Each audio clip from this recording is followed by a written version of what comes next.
Hey, we're live. There we go. We're here. We're here. We're in the I don't flesh. like the language you just used. What did I say? I called you special people. No, you didn't. I said No, you you guys are didn't. my special We, favorite we, friends. That's what I said. we are You very didn't say that important. at all. I But did. I You know. get it. Yeah, yeah. We take care of each other in a certain way here. We That's do. right. That's That's right. basically what he said. That is right. I'm Lewis. That's Daniel. That's Jess. Yep. And we are the Get Back. And this is a sports show. And we are going to talk about Yes, sports. it is. All Yes, right, we are. in a sequence that we just came up with 5 seconds before we fucking click start. So here we go. Convenience me. All right, Team Daniel, meeting. drive this fucking bus, baby. All right. I'm in the back seat. Drive. All right. Let's start football. Let's start Thursday with probably the game of the season. Whoo. Maybe definitely the week. Seahawks Rams. Seahawks walk it off 39-38. What was probably the funnest game of the season. No defense being played. We'll love to see it. Sam Darnold turning into him in the last 2 minutes of the game. And Matthew Stafford still being great. But the Seahawks win it out 39-38. They're first place in the NFC. Jesus Christ, who would have thought that? And the Rams are an 11-win team in the 5th seed. So take with that what you will. But I have to say the Seahawks team is good. Mhm. Sam Darnold is good. We said this all last year. I've been saying it all year. This defense is really good. They come up clutch when they need to in the end of the game. And Sam Darnold drove the bus down the field, and they won the game for the Seahawks. I mean, this really came down to whoever had the last possession, and it happened to be the Seahawks. I'm not saying the Rams are the worst team here. They're also great, and they probably are going to be back up no matter what. But give credit to Seattle. They're great. The question from this game is, do we think that Seattle can, and more importantly, Sam Darnold, are they legit in the NFC as a contender going to the playoffs if they do get because right now they're getting the first round bye, and right now they have command over that. So are they a legit Super Bowl contender with Sam Darnold as a quarterback, who last year in a playoff situation blew it in the first round? I think if there was a time for that to be true, it would be this season. I feel like all the real threats of the Super Bowl contenders aren't in the Super Bowl anymore, except for like the Eagles. So I feel like they have a In the NFC. chance. If they continue to play what they did on Thursday, then yeah, they have a chance. But this is Sam Darnold. So I don't know. You know how I felt about the Seahawks when they played the Colts. I thought, maybe we can have a conversation about being a little bit overrated. Okay? Because you look at some of these games, and their offense sometimes doesn't show up. And Sam Darnold, reverts back to his old jet ways. But the defense picks up the slack, and they do just enough to get by in some of these wins. Wait, I have a question. Go ahead. I have a question. Yep. Why does it have to be Jetways and just him? He's back to Sam Darnold. Wait, no, you have to it's- take ownership of it's that. Because probably the minute he Jets. left the It's Jets, the Jets Jets. left him. That's how it is. Well, remember the ghost of the Jets still linger with him. Let's remember that. What's that disease that he had? Mono or something? Mono. Where you see ghosts They and shit? usually get when you're a teenager. Yeah, no. Mono's when you for layman's terms, you kiss somebody who's already sick, and there's that kind of exchange of germs. It can get you fever and stuff like that. So you get it when you're a teenager. He And got it bad when he was- bacteria from somewhere. Okay, Yeah. that's all we need to know. He got and bad bacteria. usually it's from kissing somebody else. So it's and you get it when you're a teenager. But what get it if once in your he life. got it from the Jets organization? Bad bacteria. Come on, guys. Guys, right to self. You. But I think we could just have, I texted this in the group chat. The Rams and not the Rams. Bleh. The Seahawks impressed me with this win. They showed a lot of resilience. They were down 30-14. And even the announcers were starting, when the game is pretty much over, the announcers start talking about, all right, what's next week? What are we going to look forward to? Because it's not this game, because this game's over. And then the announcers started talking about, how the Rams did good and the Seahawks, how are they going to bounce back? And then all of a sudden, a punt return and a 2-point conversion, we're back to an 8-point game, baby. Hold on, chat. And the Seahawks defense, all they needed to do was get 3 and outs. They got 3 of them in a row. And that's all it took. That's all it took. You stopped the Rams scoring three drives? All of a sudden, this is a game now. It's tied up. Sam Darnold with a great throw into the end zone. Ooh, oh my God, he's cooking, right? But the Rams still go into overtime, get a touchdown, 37, right? 37-30. And at this point, all the fans are like, this is a great game. If we win, we win. If we don't, we don't, right? Seattle scores, right? Then they get a fucking 2-point conversion. I mean, what fucking resilience to be down, 30-14 going into the fourth quarter? Just that is what I like to see from a playoff team. That's what I like to see from a potential number 1 seed. I like that shit. And they proved a lot to me. So, I might be back on Sam Darnold's bus a little bit. You know what I mean? I might be back on his bus. You're a flip-flopper. You're such a flip-flopper. Listen, but here's Really? but you know what it is? Here's my cope. You ready for this? Because I knew somebody was gonna fucking be like, "Oh, did you fucking think?" I knew one of you was gonna bring it up. The NFL season is so short, and everything is so compacted, and there's a lot of things that you can take away from 1 week that you kind of gotta flip-flop a little bit. You know what I mean? Right? Because each week is its own story, its own episode, right? And then we're going to see if that's going to continue to, appear in the episode. So I'm like, you know what? I brought up the conversation, overrated. Clearly not. They showed me a lot of resilience. I liked it. Here's my thing, right? Is that I don't disagree with you, but what we've seen from Sam Darnold is that he can get to this point, but he can't get over that hump of that first playoff round. So, to me, what I have to see is Sam Darnold is a good quarterback. We know that. We know he is. He can throw the ball. He can sling it. He's got a great receiver. He's got a good great running back behind him. Good offensive line. Can he do it in the playoffs? That's going to be the question, right? Can he overcome that hump because last year was an absolute collapse when he was on the Vikings. Mm-hmm. And that first round game, it was an But absolute disaster. was that more so? But is he on the better team now? I think they're equal. I think when you look at both offenses, they're kind of the same. I think the defense is better than what they were on the Vikings, but still, I think the Seahawks defense is better than the Viking defense was last year. But I think Sam Darnold it's going to be Sam Darnold, so we're going to see what he could do, right? Getting the 1 seed is important. Getting home field is important. That does matter, but you just don't trust Sam Darnold right in that situation until he proves it.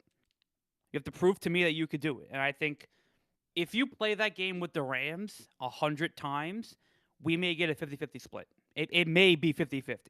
We just saw the one where the Seahawks won, right?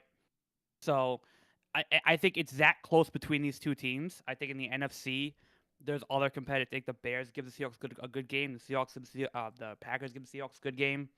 The Eagles, I think the Eagles are questionable. We'll see what happens with them, but the NFC is kind of it's bully ball right now. There's a lot going on. There's a lot of really, really good teams. No one really stands out. Everyone has a problem, I feel like. But I think that works in, having home field and having that advantage in the first round. So we'll see what happens with the Seahawks if they can hold on to that spot. But big credit to them, big win from them.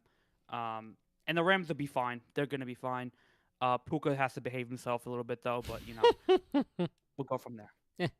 Me and Jess, we were talking about it. We were saying how, because I brought up the argument, listen, this is, the first time I've ever heard Puka's name in the media for something bad. All right, he did a little gesture that I'm not going to do on stream. Haha, Puka, I'm smart. So, I was like, oh, he's an athlete. He's, dialed in. He doesn't really know what that even means. He's not, clinically online like some of these other people, Aiden Ross, to be exact. But then Jess was like, explain your point, what you told me. If you're watching Aiden Ross, then you're not as blind as you think. He's not as naive. If he's hanging out with Aiden Ross, he's chronically online like everyone else. He just has a real job, and he knows the type of rhetoric Aiden Ross uses. He knows. He's clearly knows the streaming world, and right now the streaming world is heavily toxic with all types of questionable language toward certain groups. So I feel like Puka is young. and he is he can still be like, in the obviously the early growing pains of being a professional athlete, but you're not he's not a wide-eyed dummy. If you're hanging out with Aiden Ross, then you on the up and up. You're telling me you just started watching him last week and then you do this dance with him? And then he tried to bring streamers into the Rams practice, supposedly. It's like, no, he's not. He knew what he was doing. And he knew what he was doing. Yeah, I think it's something that doesn't need to happen for LA right now because this seems like a very winnable year from them in the Super Bowl. So they don't need this right now. They really don't. Sean McVay don't need this right now. He don't need to deal with this right now. It's coming at a weird time in the season too for them. But I think because of where they are and where they're at, I think Sean McVay's a good enough coach where he'll be able to shut this down and just go on the rest of the way. So, Yeah. but yeah, I've never Maybe had. that's why, Yeah, Yeah. no, keep going. I'm sorry. Like I said, it's. I honestly forgot my point. Go ahead, Jess. I honestly forgot what I was supposed to say. No, I was gonna say, maybe it's because they are doing well and that they are playoff bound that that Puka's feeling a bit secure. He may not be as dialed in as Sean McVay would like him to be.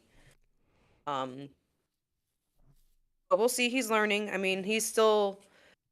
And the only reason why I think that story is not bigger is because he had a great game. Yeah, he had 12 catches, You know? 225 yards, 2 touchdowns. If he had a shit game, then people would be talking about how this side stuff is becoming a distraction. But it's clearly not a distraction for his actual playing time because he's clearly locked in on the field. But outside of that, I don't know. But I'm sure, Sean McVay, I'm sure he gave him, I'm sure he talked him through it. Yeah, it's Right. It's not like the Giants boat pick where you have like the entire fucking receiver room and they all shat the bed. You know what I mean?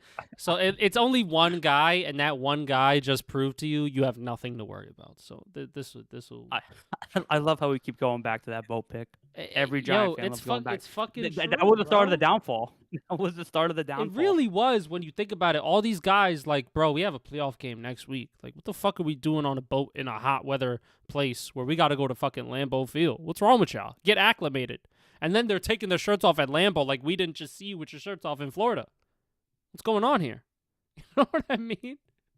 Fuck that. Well, that was talking about that is a reflection of culture and leadership that they would think to do that in the midst of a very urgent time of the season. So I mean, leadership counts a lot. And you know who was the leader of that team? OBJ. Guess what? He was young. Young and dumb. I mean, I get it. Yeah. A lot of people are young and dumb, but then they have to learn. They got to get embarrassed. They got to get yelled at. Got to get a fine. Got to come out with public statements. I didn't mean to say this, and sometimes it's true. You didn't mean to act like an ass. You just didn't realize that's what you were doing. So, but I'm sure he don't want to fuck up the money. He don't want to fuck up what he's got going on with the Rams. So I'm sure he's going to cut it out for the most part. He'll just go on to regular receiver shit, like complaining about money, like threatening to hold out, and then maybe actually holding out. He'll move on to that type of pasture. Mm-hmm. Speaking of receivers complaining, A.J. Brown and the Eagles took a playoff spot. So no longer complaining there. They destroyed the Commanders. They're in the playoffs now. Good game for them. And also on that Saturday, that beautiful Saturday, my Chicago Bears, bear down. How do we do down it? 16-6. Bear down. Bear down. I didn't see that game actually. I was working, so. Down 16-6 with 5 minutes to go. Here comes Caleb Williams down the field with a touchdown pass. Onside kick is recovered. We're kicking a field goal to tie the game, go to overtime. 4th and 4, touchdown. And then Malik Willis, Jordan Love, concussion protocol. They get hurt in this game. So we'll see if he plays next week. Malik Willis actually had a pretty good game when he came in. Wasn't a problem. Fumbled the snap on 4th and 1 for the Packers. Bears get the ball, drive down the field. Here comes DJ Moore rushing down the sideline, wide open for the touchdown. The Bears win. They beat the Packers At home? What? Yeah. So the Bears That was more come back. shocking that they did it there. Yeah. The Bears come back. They beat the Packers in Green Bay. Bears still first place in their division, second place in the NFC. I'm just saying, guys. I've been saying this. Listen. I've been No, saying didn't this. I say it last week that the I've been Packers saying- are still kind of iffy? Jordan Loves. Didn't I say? And you guys thought I was crazy. And then look what But- happened yesterday. But I'm taking a different direction. My Bears. I've been saying my Bears. Caleb Williams. I'm just saying. I've been saying. I think this team's got something. It's got some mojo. It's got some motion, guys. I'm just saying. And here we are. Bear down. Listen, the Jets are out there eliminated. A new day. In the same way that Lewis has become a Buccaneers fan, I've become a Bears fan the past couple of weeks. All right, like I've this team to me, I really like it. It's a fun team to watch. They're fun. They're cool. Caleb Williams is okay, but their defense is really good. Their run game is fun. Kyle Monangai is a great rookie running back right now, and they're moving the ball and they're playing really good teams and they're winning. So shout out to Chicago. But just to your point, Jordan Love kind of iffy in this game. Did get hurt with a concussion. That offense wasn't really moving the ball too much. I'm not gonna say nothing because when I tried to say something last week, you guys were like, "Oh no, he's good, he's good," and I'm like, "Yeah, I didn't say he was bad. I just said he was inconsistent. I said he's kind of not like trustworthy in some of these bigger moments." And look what happened. All right. I mean, yeah, he got a concussion. I'm sorry to hear we that. have a question in the chat, and I think this is more towards Daniel because he is the resident Bears fan in the room right now. Do you think the Bears can win a Super Bowl, Daniel? Can they? Listen. They're not going to this year. They have a really good team. When you think about that, they have a really good defense. Their O-line has been built really well this offseason. I think experience matters, and this team hasn't been in the playoffs in Since like what, 2018? since Pigs Flown, probably. I think. No. They made it to one playoff game, but then they lost. They were 12-4 that year with Mitch I think it was- Trubisky. oh, Mitch Ooh. Trubisky. Yeah, that was it. Ooh. Yeah, what a pull. But I think this team really is inexperienced, and I think because of how the NFC is structured, there's a lot of teams that are really good right now that have that hunger and have that experience and want that drive. I'm not saying the Bears don't, but I feel like it's a different animal when it's your first time in the playoffs compared to your fifth time, right? So I think Caleb Williams needs that experience. He needs that kind of idea of what it's like, that pressure.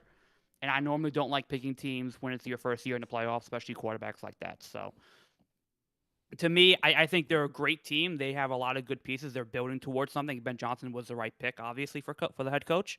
But I think they need more playoff experience and more experience overall in that team.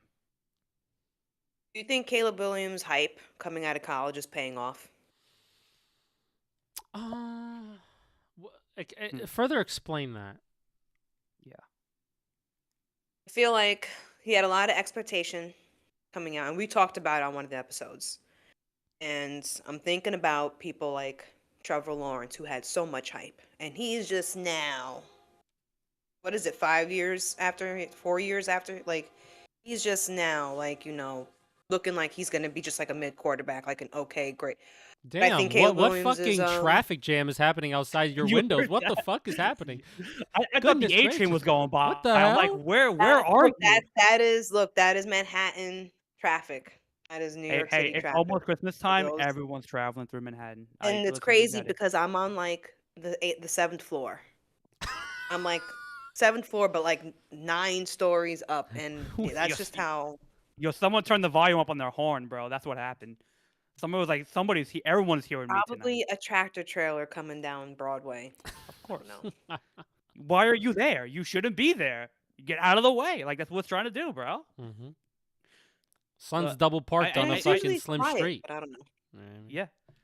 It's a one way for a reason. It's going one way. Anyway.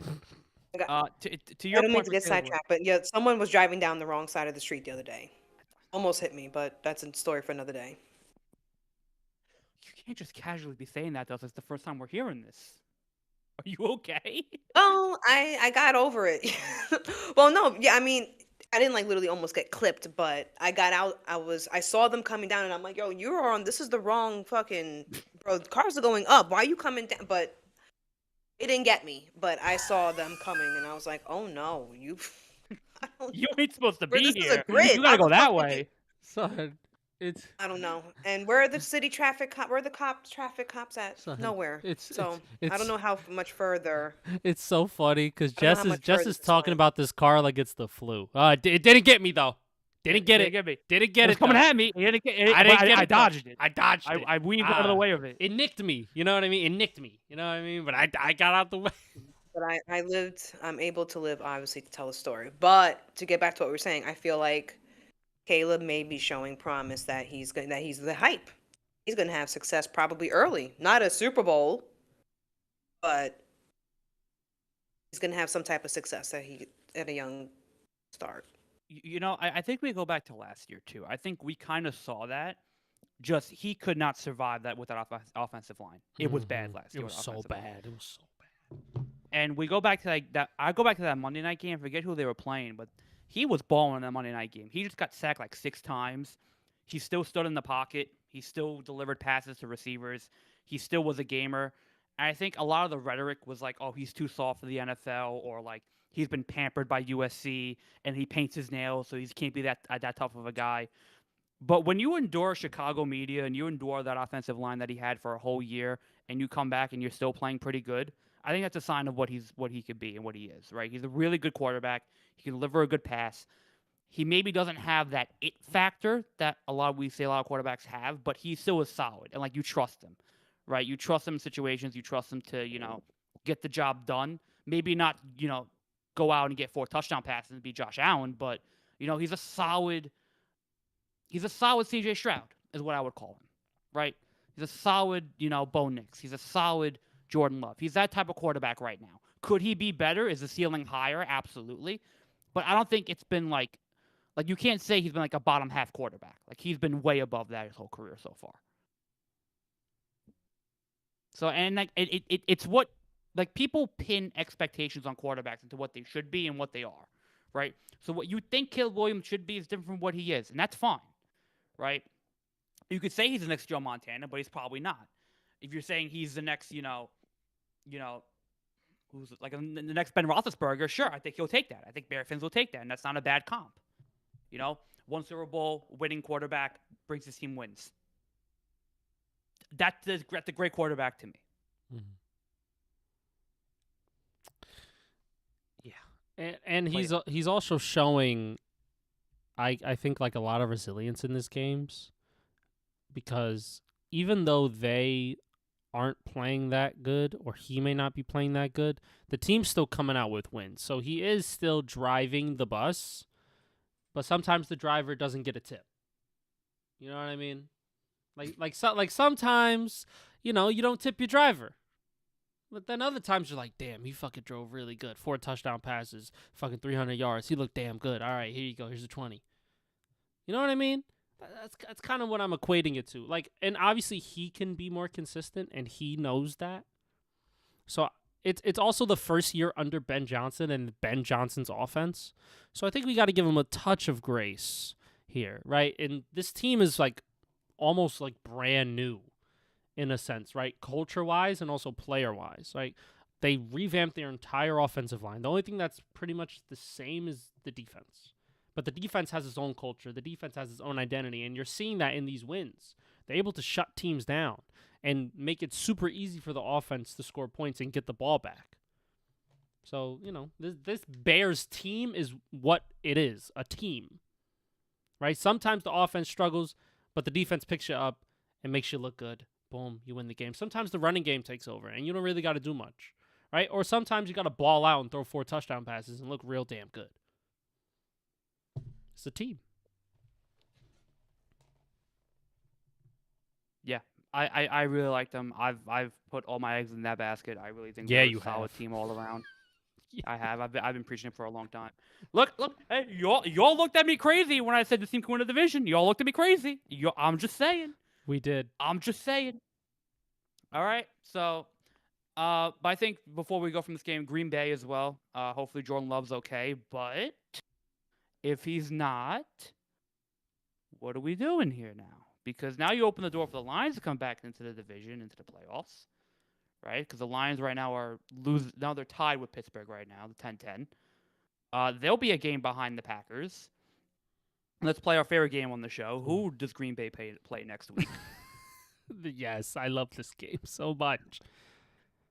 I love looking at future They episodes. It's play great. the Baltimore Ravens on Saturday. So if Jordan Love is not healthy to go with a concussion, and it is Malik Willis, and that game isn't They're losing. Lambeau. They're losing. I don't care if it's in Lambeau. They're losing. I'm not There gonna you go, you heard it here lie. first. I'm not gonna lie. Give me the fucking Packers, baby. Give me the Packers, baby. I'm just gonna say it because listen, Malik Willis is a top 3 backup in the league. Malik Willis may not be flashy. We may not like his name a lot, and he may not be a starter, but I don't give a fuck. That brother could ball. He can run, and he could sling it a little bit, and he may not be. Well, let's hope too that you're much. doing. Let's hope that he does that then, because I think the Ravens ain't gonna care nothing about that. And I know they've been crappy themselves, but I just don't like if Jordan Love is hurt, like, and you guys let that game go the other. I just don't trust the Packers. I'm sorry. Oh, but you trust the Ravens to get that done? What if the Ravens win tonight, When we Lewis? think about the Ravens and the Packers over the last few years, and I don't know, Matt LaFleur, I don't know. He's been coming up short too. I'm not crazy for thinking that. But hold on, my battery's dying. She got a point. But Lewis, what if the Ravens win tonight and they beat the Patriots? Then what? Then how would you then it's a different conversation. Then we could have that conversation, Obviously. right? And then I may change up my mind. I may switch up and be like, damn, they just beat the Patriots, right? But They flip-flop. it might be like that triangle, like Patriots could beat Packers, Ravens could beat Patriots, but Packers beat the Ravens. You know what I mean? Like it might be that triangle effect. I don't know. Do you think the Packers are still a playoff team? I mean, they are good enough to be a playoff team. But with the situation that they're currently in and the loss that they just currently took, there's chances for shit to go wrong.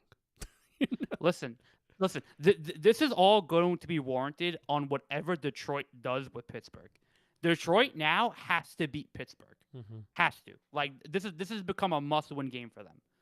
If they beat Pittsburgh, go 9-6, they're a game behind the Green Bay. And probably, most likely, because they play the Vikings on Thursday next week. Who knows what's going to happen there, but it's division. But if the Lions win, they win out, and the Packers lose one more game, the Lions take their spot. So it's basically what it's going to come down to, is whatever the Lions can do towards the end of the season. Right?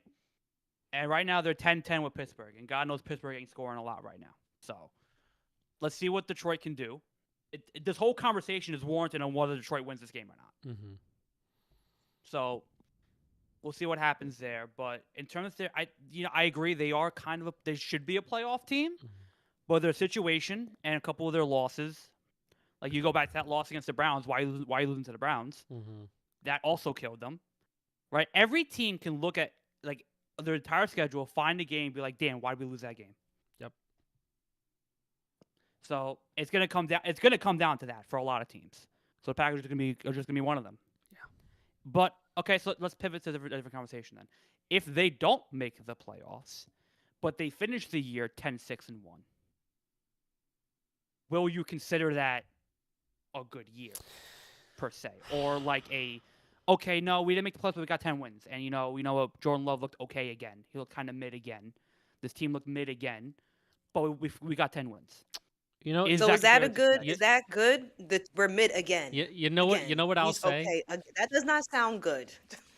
I am about to say something that every athlete has said at least once in their life. It's never a good season unless we win the Super Bowl. It's never good. Never good enough. I'm kidding. If they don't make the playoffs, it's going to be the year that this year got away from you. Should have been much better. Like, it should have been better. They kind of let it go. Yep.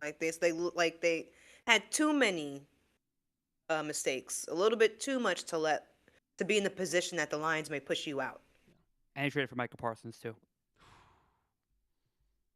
Like, that's crazy. So it's not like they haven't tried, right? They really tried to make an effort to make some noise in their division, but I feel like it's going to be sad if they don't make it, to be honest, because that's a team that should be in the playoffs. No, I do think that they could be in the playoffs if Jordan Love is healthy, if he's okay from the concussion. But no. But it's not good if they don't make it. No, it's not good. It's not good. You have enough talent and your coach is good enough. So no, it's not good if you don't make it. I'm sure you would rather be in the playoffs without getting necessarily 10 wins. I think I'd rather be in the playoffs. Speaking of not good enough, Oh, let's God. get sad. Oh, I already know what the fuck this is. Oh Lewis, God. you want to start this conversation off All right. between the Panthers and Buccaneers? The Panthers winning 23-20, getting first place in their division, being 8-7. Yeah, Lewis, this is all you because I'm The no Bucs fan of Bucks or collapse. Baker, so you can take The wherever you Bucs want. collapse continues. Lewis, Baker threw a pick to end the game with 42 seconds left and no timeouts, and that pretty much sealed it right there. Bryce Young outplayed Baker Mayfield this whole game. Lewis, what's going on, man? Once again, I would like to say free Baker Mayfield from the shackles of hell that is Tampa Bay. Free him. This team is a disgrace. They're a disgrace. And, you know, it's coming to like a big collapse this year only because there is another good team. Right? I feel like the last 2 years we kind of brushed it off as like, are even the Bucks even that good? They play in a shit division and nobody else is competing with them. So we kind of brushed off their decline and their flaws because, oh, they're a 10-win team. Right? You know, they may be in a shit division, but they're a 10-win team. They beat all their guys. They beat who they had to beat. This team is a disgrace. Penalties, you know, fucking up on the last play of the game where Baker throws the interception, where Baker Mayfield is expecting Mike Evans to be somewhere, and Mike Evans is expecting to go somewhere else, and they just don't link up. And then that leads to an interception. Baker Mayfield, I did not watch this game, but I don't fucking need to watch this game to even have an opinion about it. Why the fuck are we losing to the Panthers? Historically, they have been shit outside of 1 year. And Bryce Young fucking clutch, balled his ass off. Panthers could not run the ball to save their life. And Baker Mayfield just looked fucking super, like he looked below average. He's looked super below average recently. And it hurts me to say this because I love my Pookie Bear. And you know, God forbid a white boy gets a little motion. But the motion is trending downward. It's not trending upward. So yeah, this Bucks team, they're coming to a sad realization that you are not good enough anymore. What your culture is and what your team is right now is not good enough. You can't just skate by being in a shit division anymore. There's other good teams now, right? This is the same shit we said about the Chiefs. There's other good teams. You're not it right now. There's another fucking baddie walking through the door. You're not the baddest in the room no more, unfortunately. So, you know, it hurts. You know, there's still a chance for them to make it to the playoffs, but to be honest, yeah, they don't fucking deserve it. They don't deserve a fucking playoff spot. If they make the playoffs, they're getting bounced out so quick in the first round, and I'll pick against them till the cows come home. There's no fucking way they deserve this. They don't deserve anything this season. They are fucking hideously dog shit. Baker Mayfield, the first fucking 7 weeks of the season, we're talking about this guy as an MVP. What the fuck is that? That's not an MVP performance. This isn't somebody who we're putting in top 10s. This isn't somebody who we're putting in top 15 conversations. This is somebody who's fucking going back to the 20s. This is sad. It's sad that this is what it has to come to for the Bucks to realize that, oh, our team may have not been good, you know, even the last couple seasons, even though we made some playoffs. Just a lot of choking, suffocation. They don't know how to show up in big games. And when games matter and clutch times matters, sure, in the beginning of the season, it's cool, right? You come back 3 fucking wins in a row to start 3-0. That's great. It's cool. I like it as a fan. But you need to do it when it matters. And right now, they fucking can't. Oh my god. Oh my god. Oh god. Wait. Okay. Sorry. Oh my god. He's still going. Jacksonville was in the red zone. They're up 24-17 against the Broncos. They just had a 60-yard pass completion. That's good. But yeah, Tampa Bay is just absolutely horrendous. They don't deserve to make it to the playoffs. Honestly, you should just eliminate them right now. I don't give a fuck if mathematically it doesn't make sense. Eliminate them. They don't deserve anything. They're ass. And hold on, in the chat, I want to address this. Are the Panthers for real? They are for real as the last piece of bread of the loaf. You love this one. You love this analogy. You love it. You use it all the time. They are a piece of bread, right? They're real, right? But nobody wants to eat it. Nobody wants that to be a part of their sandwich, right? And it's like, Unless you're Daniel or Panthers fans. Nobody wants the fucking butt of the bread. So the Panthers are for real in that sense, but in terms of, winning a playoff game and making it past the wild card, I don't see it. But who knows? They fucking proved me wrong before, but they're just so iffy to me that I don't even think that they're real like a piece of bread. But they're not for real as in they're the butt of the bread and nobody wants to eat it. So, yeah. Before I continue that point, I just want to say 3 things. Jacksonville's up 31-17 over the Broncos. It's the most points Denver has given up in a season so far. The Las Vegas Raiders are beating the Houston Texans 14-13 right now.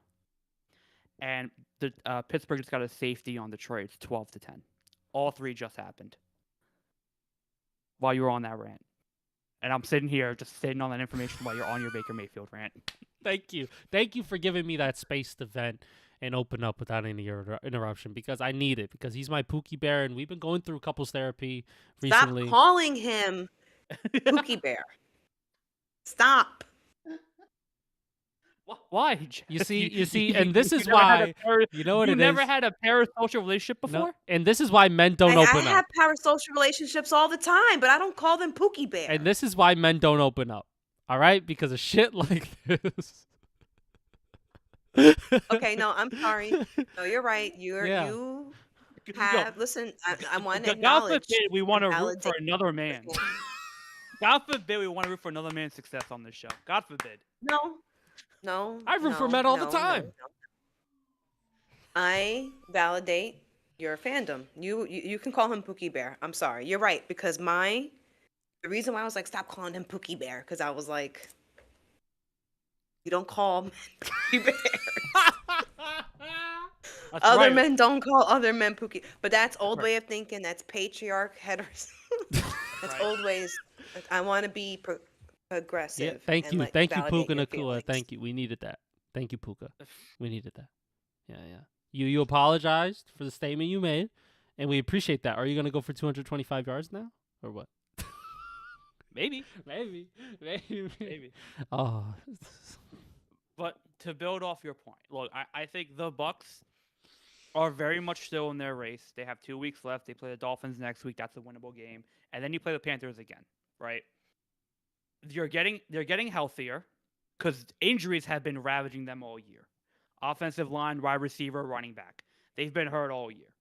And I think the start of that season maybe was a bit of a snake oil, right? Fool's gold, if you would, to what they actually are. But I still think there's a good team in there, right? And I think matchup-wise, they still are decently good enough, right? I think the Panthers are kind of equal. I think they're very much the same team, which is why they're right next to each other in the standings and in this title race, this division race. So I'm not saying the Panthers are a worse team. I think they're exactly the same in terms of quality and what they are. I think Baker Mayfield just needs to – I think we know how good Baker is. He's not a bottom 20 quarterback. He's not a top 15 quarterback. He should be between 10 and 15, right? That's what he is. I think he needs pieces. I think he needs help.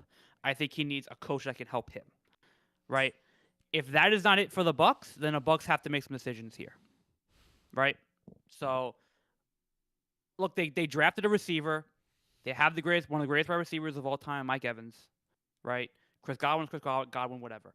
If you can go out, Bucky Irvin is a great running back. The O-line could use some help. Receiver room could get younger, absolutely. But I think Baker on the Bucs is still a working formula, and so it could be a winning formula. I'm not ready to necessarily give up on that vision yet. And if they don't make the playoffs, I don't think it warrants a Todd Bowles firing. I don't think so. But I do think a change needs to happen very soon and very quickly, right? Give credit. Liam Cohen knew what he was doing with Baker Mayfield when he was the OC there. Clearly, Liam Cohen turned into a good head coach and worked with Trevor Lawrence, right? So Liam Cohen was actually part of the solution, not a problem. The new OC, whoever he is, that may be something to fix on going forward. If Baker can get a good enough coach in there, can work it out, and can get something going, I think Baker has potential to be back to where he was and where we were talking about him, like he was second coming of God to Lewis, right? So I think Baker is and the Bucs could fix this and are a working solution. But I think right now, I think the Panthers have the momentum. They have the team. They have the players right now. I think Bryce Young's playing good enough. Oh no, you didn't catch it. I think Bryce Young is the quarterback for them right now. They have the team. They have the receiver. I think the Panthers probably going to win the division and go to the playoffs. But I think the Bucs, to me, it's not, DEFCON 3, right? It's not a panic button situation. I don't think you blow it up already. I think you let it sit for another year. You bring in more pieces. You bring in another OC because clearly this one has not worked. I think you get healthy and you go again next year because you are a team that can win playoff games and win with Baker Mayfield. You've proven that. So I'm not ready to give up on the Bucs yet, but I see Lewis's point. I think this year's not going to be their year. I think sometimes the butter of the bread is soft enough and it tastes just like regular bread. I think sometimes the butter of the bread. The texture's different. It's not the same. The butter of the Edible.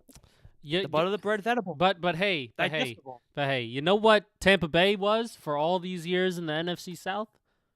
The loaf. The loaf. They were the loaf. They tasted good, right? But now, but hey, the butter of the bread is sitting there, and they've been here. They've been here.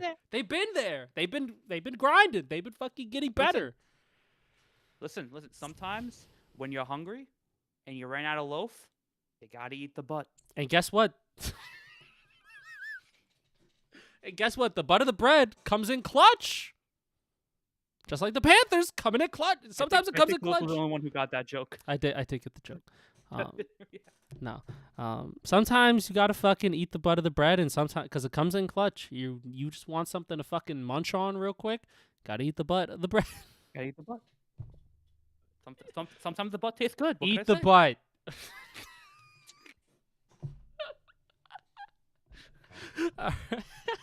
Dude just hates me right now. That's right. She's fucking not reacting. She's like, "What is this conversation between these two humans being? No.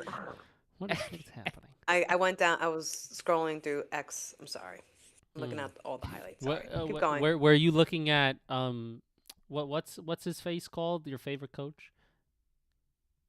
Marcus Freeman. Marcus Freeman. Were you looking at pictures of him? No, but now I will. Now I will be Uh, looking that up. Now I'm looking it up right now. Well, but we do know Marcus Freeman isn't going to be the coach of the Miami Dolphins, at least, because the Miami Dolphins, right? They lost today, but that doesn't matter. Their season's been over, right? The Miami Dolphins, there have been reports, a lot of people have been speculating, like, oh, Mike McDaniel's out of here. Tua's not going to be the starting quarterback. One of those is true, and Mike McDaniel's staying. So you tell me what the fuck is true. Because apparently there's reports that, they're going to keep Mike McDaniel. The Dolphins executives. They're going to keep him. Well, that means they like him. Or whatever. You know what this is? You know what this is, Daniel? Say it with me. Relationship. I'm telling you, it matters. And clearly, they still trust him. Because if you don't trust him, why is he still there? If you're going to bench Tua, I feel like you've had failing seasons. Why are you entertaining the prospect of keeping this coach? Unless you actually like him. Unless you're like, you know what, we still trust his vision, we just need a better quarterback. Because this quarterback clearly didn't make it with the last coach. Now he's not making it with this coach. So maybe it's not the coaching, maybe it's him. So we'll keep the coach and just get someone better. That's their whole plan, is that, we'll just get a better quarterback, another quarterback. Well, that's probably going to be their plan now because they fucking benched Tua for Quinn Ewers, right? And Daniel's frozen. no, he's here. He's here. I'm here. He's here. He's here? Yeah. He's frozen on my screen. Oh, I saw his thing, but his face is frozen. I don't know. Maybe it's my Discord. I see him. He's great. He looks good in the recording right now. He is alive and well. He's has his hands up. Don't shoot me. Don't shoot me, brother. Whoa. Yeah, no, or maybe, or they're keeping Mike because they're like, who we can go get? There's another big fish in the pond. Right now he's cold. Ohio keeping him nice and frozen for us. You want to hear something gonna go else get Joe Burrow. about that? Apparently, they tried to get the number 1 overall pick when Joe Burrow was coming out of college to draft him. They were willing to give up 4 first-round picks to get Joe Burrow, but the Bengals said no. So they clearly fucking want that guy. Clearly. So, and they just played him. So, you know what? He's smoking. Smoked them, too. Rolled them in the blunt. Joe liked that warm weather. Fuck Joe. And look, he loves fashion. Fuck, it's Joe. And Ooh. Miami. It's Joe. Ooh, it's Ooh, nice. he would Ooh. he would love Miami, but I don't know if he would like playing for that team. But I do think in a world where they actually do try to get Joe Burrow and Joe Burrow does go to Miami, I think it's going to be his team all the way because we know Mike McDaniel can't lead a team. He can't lead a locker room. So, are you pausing us? Where are you going? No, I'm going to pee. I'll be back. Oh, then Come on, man. should I wait? No, keep going. Keep going. Well, I think if Joe Burrow goes to the Miami Dolphins, it's going to be his team completely. Like, he will be the coach as well because he would be the leader of the locker room because I think what Mike McDaniel has proven is that he can't lead a locker room. Yeah, your quarterback's supposed to do it, but since he couldn't do it, now you can't. Like, people are showing up late for meetings. It's like you don't have a good culture. You did not build a good culture. So, you know what? It's not a good idea. Joe, don't go to Miami. I changed my mind. Don't go. Don't go. God, You don't need that God. because no. He's trading one dysfunction for another. Don't go, Joe. Don't go. God, Don't go. we're like a hot weather day because we love flip flopping on this show. Like, but I get the decision. They just gave Mike McDaniel a big time contract, right? I think owners like consistency. Some owners love consistency. We've seen that before. We've seen it with Cincinnati. We've seen it with Pittsburgh, right? Owners love it when you're consistent. I think Mike McDaniel has just been the pinnacle of consistency.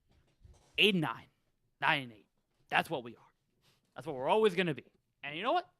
Owners like that sometimes, right? And also, like, if you fire Mike McDaniel now, you're giving up a shit ton of money to do it. Whereas if you cut Tua, you can kind of start rebuilding there with something else. My question is that I don't know what you do with Tua now and what you do with your quarterback situation because it's like you have so much money invested in it, right, in him. You've given him the money. You've given Mike McDaniel the money. You've given this team the money. It's like, what is the future going forward with Tua at all in Miami? What's your backup plan? Who is your replacement for Tua? I get it. You want to get to that next level, but like we've been saying a lot of times in the show in the previous shows, who's out there that's better than Tua right now that usually you can go get, apart from Joe Burrow, you have to trade for? Is it Daniel Jones? Coming off an Achilles, yeah, that's hard to measure. It's like, is it Aaron Rodgers? Is that who they're looking at? No. I mean, like to me, like I understand it. Tua hasn't been all that, but who's really out there that's showing to me that's better than Tua that you just can't you refuse not to ride with him anymore, right? And if it's a trade, is Joe Burrow for Tua and 3 first-round picks going to be enough for Cincinnati to do it? Well, No, but maybe we're getting too ahead of ourselves. you know, Okay. hold Maybe, on, wait, hold on. wait. I might be getting a little ahead of Okay. myself with this one, but it involves a special someone that's near and dear to our hearts of this show. Um, what if they do a quarterback swap with a brother in another warm place, Brock Purdy?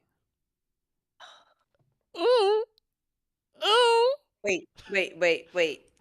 And then Tua go to San Francisco? What about if the Dolphins make them a deal they can't resist? And they say, you know what, Brock, come play to Miami. What about it? Brock would probably hate that. 'Cause he's going to go to a lesser team, overall lesser organization. It's going to be a downgrade unless he gets there and he magically elevates them. But you have to ask yourself, is Brock Purdy the type of quarterback that elevates his team, or does he just work well within your system? Look, I sound like Daniel, but that's because we have proof. And secondly, is Tua going to be good in in the Niner locker room? Look how he handled Miami. Not well. I don't think Kyle and John Lynch are going to fall for that type of weak leadership. And I don't think the Niners locker room is going to be good with that type of leadership. I don't know if that's a good swap. You are Maybe correct. that's why it makes that. I Maybe disagree. that's why it makes it a great swap. Maybe both guys need to change the scenery. Maybe both coaches need to change the voice of their team. Well, the first coach, Tua said, didn't respect him, made him go home and cry. Now you got Mike Daniel, who is not making you, who's talked you up, and you say he's giving you such a confidence boost, but now he's benching you. So what is it about? So if you can't work well with Mike Daniel, who worked under Shanahan, how are you going to be well with Shanahan, who obviously doesn't, who kind of has the reputation amongst that Niner fan base that he doesn't give a fuck about like he tries to put off players who he don't want to work, like he don't want to grow you up. It's like you have to kind of like You got to be ready. you got to be ready. You don't want to babysit. The minute you're injured, he's ready to move on. So I don't know if you can't mesh well with Mike Daniel, who's a goofball and who wants everyone to like him.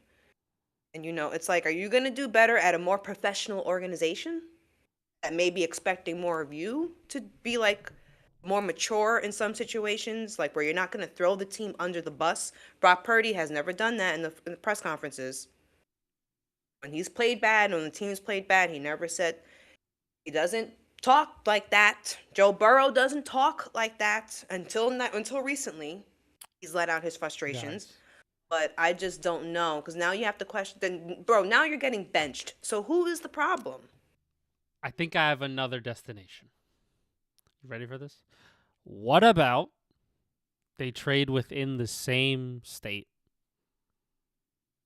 Baker Wait. Mayfield for So Tua. stupid. Who the fuck says no? Miami would do that deal 100%. Mike McDaniel would probably 100%. love Baker Mayfield. Yeah, he would. I think that's probably not a bad mix. Change the scenery. Well, here's the thing with these hypotheticals, right? You You're have to happy. convince the other team to take on Tua That's a great fucking point. and lose their quarterback, Such a good right? point. Like to me, like God, that he's has, so like, shit. Why is he so shit? Like, get this Like- fucking shit be easy. God damn it. If I'm a team like Tampa Bay or San Francisco or even like the Bengals, I need Tua and picks and something else, right? Like I need to make sure I'm getting good compensation for this. So I feel like the argument is not like it won't work. The argument is like, why are we taking him on for what? Like, why are we downgrading our team for this reason? Like we're like the Niners are making the playoffs this year. Like they're gonna, like, regardless of their schedule, cupcake, whatever, they're in the playoffs. They're gonna make it, right? Why do they need to trade for Tua Tagovailoa? Why do they need to happen for them? The Bucks are in a race right now, and they've been consistently good with Baker Mayfield. Why trade for Tua now? Why trade for a downgrade? You're not moving up in the draft at any point because that takes even more picks. So you better be getting a lot more picks back. And in the draft, are you really happy with who's out there? This has been noted as one of the weakest quarterback classes of all time for an NFL draft. And next year is a lot better. But still, regardless, it's like, why am I taking on Tua Tagovailoa, who I know is, not the best, for what? That's why I just don't see him leaving Miami, and why Miami would have to bench him.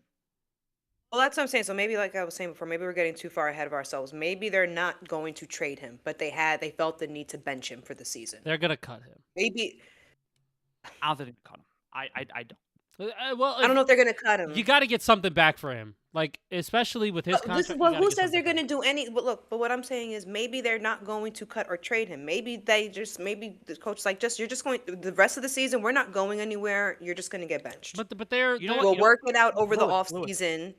Lewis. We'll work it out Yep. over the off season, and let's reset this bitch. And next fall, we're all on a brand new page. Jess has an argument, and I'll tell you why. And I like her argument, right? Why am I gonna risk injuring my quarterback that I paid $1 billion for when I know the season's over? When I know that we had our chance in Pittsburgh and we blew it, right? Now the season's done. We're not making the playoffs anymore. Why am I gonna risk hurting Tua, who was notoriously injury prone? For what reason? We're not going anywhere. It's the same reason why Arizona's benching Kyler Murray. Why we're gonna risk that? Same reason why the Bengals considered benching Joe Burrow. Why we're gonna risk hurting Joe Burrow even more, right? You're out of a playoff race. So they know what Tua is. It's not like he's a rookie. It's not like, here we go. It's not like, he's not proven what he is already. They know what he is, so why risk hurting him more? listen. Yes, Kevin? My sources aren't trust me, Inside bro. joke. My sources are Ian Rappaport. This motherfucker holds a lot of weight in the NFL community. I'm just saying. Tua has played his final down with the Dolphins. That is a report coming out of Ian Rappaport's camp. I'm just gonna say it. If Ian Rappaport is saying this shit, it is most likely true. So he probably will get cut or will get traded. He definitely won't. Now, if he's saying, "Oh, played his final down," that doesn't mean he's getting benched and then gonna be benched. That means he's gone. The team is moving on. And they're going to rebuild with another QB and try to groom him up into eventually being a great QB. That's what they're going to do. So you're telling me the Dolphins are going to tank? Yeah. Because the only way this makes sense is that they're going to cut Tua or trade Tua, get picks, and tank. Look, they would have lost with Tua in these games, but there is a sliver of chance that they maybe could have won a game with Tua. So if they're putting Quinn Ewers, who is not good, he's a rookie, and he's going to lose all of these games for them, right? He's not going to help them win any one of these games, right? They're trying to maximize the opportunity. The season's over. They're mathematically eliminated. They're like, fuck it. We're not bringing back Tua. We don't want him here. Then we'll figure out if we could get any compensation for him, or we'll just cut him because that's the more realistic option. Who's taking on $50 fucking million of his contract? Nobody. Yeah. San Francisco can do it because that would be an even trade, 50. No, he is concussion prone. No. That is actually really true. You bet if you fucking trade Brock Purdy, who's fucking injury riddled himself, but then you fucking get the concussion man, that's crazy. Well, and that's what's going to be the downfall of Tua, is that not only did you get benched, and if they do cut you, you have this very serious injury history with a huge contract. So if I take you on, I have to take on your injuries, but I have to force the other team to finish eating the rest of your contract. Mm-hmm. And they don't want to do that. He's kind of in a shit position right now. He's not in a good position. He really isn't. It's very questionable for him from here on out. Well, the Steelers would love to have him on a one-year deal. Speaking of the Steelers, you want to play a quick game, guys? Go ahead. The What? Steelers had the ball at the 10-yard line. What do you think happened as a result of the drive?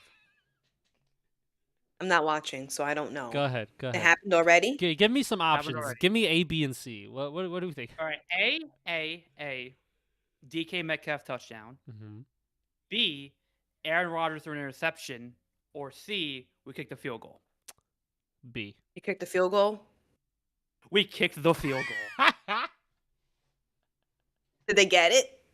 They got it. It's 15-10 Pittsburgh. Yo, Pittsburgh. Hold on. Pittsburgh. They're going to the fourth. Hold And on, in the fourth, the Broncos just kicked the field goal and make it 34-20. That's where we're at. And Houston retook the lead, but with a field goal, 16-24. Or 16-14. That's what we're looking at right now. What else happened at the 1 o'clock window that we could talk about? Interesting. Very interesting. Bills beat Cleveland. It was close. When I tell you The Bills' run game is fucking serious. It's fucking serious. Josh Allen ain't do shit in this game, but James Cook is that motherfucking guy, and he's going to be the reason why they're winning playoff games. Calling it. Good, because you can't. This is not the time to let Josh run if he doesn't have to. If he doesn't have to. The race for the first overall pick thickens because the Titans won. They beat the Chiefs 26-9. Who would have thunk it? Other sad news: Gardner Minshew tore his ACL. Oh, that sucks. That is crazy. That's crazy. Yeah. Did that happen at the beginning of this game or during the week? Beginning of the game. Oh, that's During the game. Oh, Yeah. that sucks. Oh, that's What do you think's going on over there? were they in Arrowhead? No, Okay. No. Tennessee. Well, Not the field. Gardner Minshew said, "Listen, Pat, I'll do you one even better. I got you, bro. I'll be there right with you, bro. I'm gonna be We'll right with recover you on the together." recovery table." No, but look, he doesn't play. He doesn't play often, so your body's kind of out of like the rhythm, and it's like you don't have enough reps. That to, is it's- also true. you Right, know, yeah. Your not body's not warm, so anything could probably hurt you. See, a bad injury. But yeah, sorry, Kansas. Damn. There's no place like home. They'll be fine. The Saints beat the Jets. Yeah, The Saints good. are 5-10. Bro, And- 0 interceptions for 15-0. I was just about to say that. I was just about to say that. Yeah, the NFL record is 8 for lowest in the season. 8. 8 total turnovers on defense is 8. The Jets have 4. There's 2 games to go. And isn't Aaron Glenn a defensive person? Yeah. Isn't that what he's known for? Mm. And we just fired our defensive guy too. You did. Fire Steve Wilkes. You know what's funny? Sauce Gardner had 2 turnovers on the year, and we traded him. He was half our total turnovers on the whole year. Vikings beat the Giants. Almost gave Lewis a scare 'cause they almost won. Yeah, yo. I was about to fucking blow a gasket. I swear to you on everything I love. If the Giants won this game, I would have fucking flipped out. I don't even think there would be a show. It would just be me fucking rambling and talking over you guys about how fucking mad I am that they won a game. Hey, Lewis, do you want to talk about the report of maybe trading Jackson Dart and getting the first overall pick? What is wrong with people? I want to make a separate video about this on my own because I have a lot of rage. But I'm gonna keep it short and sweet Share here. some of the rage. Yeah. I can't say that word. Okay. What words can I say to describe a fucking idiot? Their brain composition isn't complete. Mhm. I'll say that. Whoever is They under 26? less. Also, then their brain is literally not fully developed. Yeah. It's mush. They pretend like they have CTE. Colin Coward is one of them. You are a coward. You're awful. Shut up. Next, who do I want to roast? I've just been seeing random people. I've seen the fucking. But where did this come Hold from? on. I've seen the fucking fan talk about this shit, being like, and it's WFAN, New York radio. I've seen fucking they're like, but what has Jackson Dart showed you? What the fuck has Ronaldo Mendoza done in the league? He hasn't done anything. Just please let me get it out, please. Can I get it out, please? He hasn't done. He's a fucking college athlete still. He's a college athlete. We want to trade for something we don't fucking know works in the league. You know what fucking does work in the league? Jackson Dart's running ability. You know what does work in the league? Jackson Dart's fucking throwing and making plays off script. Huh? You know what fucking does work in the league? Jackson Dart. That's what fucking works. I'm not done yet. I'm not fucking done. The amount of stupidity whenever I hear somebody say dumb shit like that, it boggles my mind to think that these people could be in charge of an organization at all, and this fucking mindset could seep through our fucking organization. The fact that there could be somebody in the fucking I'm fucking shit's in my eye. They're scared. There could be somebody in the Giants room sitting there at that fucking round table being like, hell, what about we trade Jackson Dart? Oh, what if my brain doesn't work? Oh, what if I'm a fucking stupid person? You're dumb. Whoever says this shit is dumb. They're not smart. Don't ever put them at a table where important people have conversations. Don't do it. They don't belong there. I'm not done yet still. I'm not done. I have more. To think that Fernando Mendoza has a fucking corny interview and they're fucking ready to give this guy the fucking throne. Are we fucking dead ass right now? When Jackson Dart has fucking actually showed you talent on an NFL level with a shitty team that has given up leads. It's his rookie year. He's shown you what he could be with better coaching and better talent around him. But no, give up on the guy who's fucking shown you in the league that he could be fucking the next fucking guy. No, just fucking tank and fucking get Mendoza when you don't fucking need another quarterback because you already have him. You need fucking picks. You need picks. Get the fuck out of here with this bullshit. I'm sick and tired of these people. They're dumb. So dumb. And they're like, no, well, I talked to a GM who won't be able to draft Mendoza. And he says he really likes his mental processing. I don't give a fuck about mental processing right now. Jackson Dart can do that same shit. The same shit. Sick and fucking, but no, he's fucking, and he's Latino, my brother. Power up. But my thing is like, I hate when this notion of, you know, there could be a new GM in the room. The GM doesn't have any ties to Jackson Dart. Yeah, but guess what? We say that when the quarterback is shit. Jackson Dart is what? Not shit. He's good. He's already in his rookie season. You know, fuck this last game. You know, you fucking shot the bed here. But this is only bad game. His only bad game is right now in garbage time when we need him to have bad games and lose. That's it. And they're fucking sitting here talking about drafting Fernando Mendoza where they know the Giants need fucking talent. They don't want the Giants to succeed. They want the Giants' downfall. They do not want New York to succeed because they're salty. Their fucking teams are shit. They're salty. They don't want New York to succeed. They don't want none of it. I'm sick. You know what? Talk. Go ahead. Talk. I'm sorry. Go ahead. Okay. I'm gonna keep going. I fucking can't believe this shit. Where do you think? Okay. Do you think this rhetoric is coming from Jackson Dart annoying people with how he's playing and his approach to how he's playing? Like, oh, I can run. I ran all my, like, you know, I'm not going to be the quarterback to sit still. Like, he kind of ruffled a lot of feathers that way. You know, a lot of sports analysts out there talking a lot of shit. Like, why is he talking? They ruffled Lewis's feathers a little bit. Yeah. And, no, it's pretty much the same question. Like, where do you think this is coming? Do you think it's coming from that? It's coming from the land of fucking Stupidville. That's what it's coming from because it's a dumb fucking idea. I know. I can see your concern though about someone in the organization listening to that because in my head I'm like, well, who says the organization is listening to that? But this is the organization that gave up Saquon. So it's like, and even though you got rid of the people that did, is the GM still there or did they get rid of him? Same GM. Shane's still there. So yeah, okay, I get Lewis's terror, like his trauma, because you could listen to someone like Colin Cowherd and fuck up our future.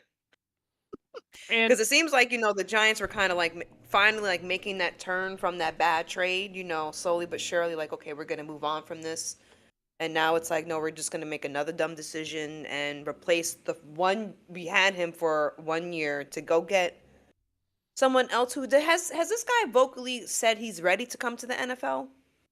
Mendoza? Yeah. He's coming out. He could stay another year, but he's coming out because he's going to be the first overall pick. So he's going to get paid like the first overall pick. Yes. That's why. He's going to get paid for like a first overall pick, but he's going to be under a rookie contract, or is he going to stay in college where he can probably make a lot more in 1 year than what he would make in his rookie contract, and then he'll come to the NFL? Well, or is he already at his 5th year? No. He could come out or he can go back. That's his. He has another year eligibility if he wants to go back. He's not going back. He's not. He's not going back. His stock's at an all-time high. It's why Arch Manning's not coming out. Archer's got to get his stock back up because he had a shit year. Mendoza, an all-time high, #1 overall seed in Indiana.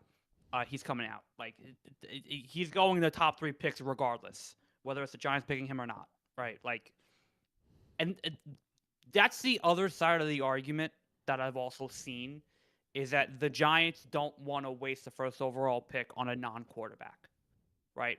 That's the other side of the argument. If the Giants were to get the first overall pick, you don't want to waste it on a non-quarterback, which we've seen happen in the past before, right? So the other option is obviously trading the pick, but if the Jets are at 2 and you know the Giants aren't going to pick a quarterback, you know that you don't have to trade with the Giants, right? You have to worry about one other team being like the Raiders or somebody else who wants a quarterback, right? That's the argument, is that you would make a trade with the Jets to get more picks from the Jets and move down to #2. But if they don't do that and they want to stick and pick and they want to get the first overall pick, you don't want to waste it on a non-quarterback. That's the other argument as well. But you just Lewis, got a quarterback. right. But and he doesn't.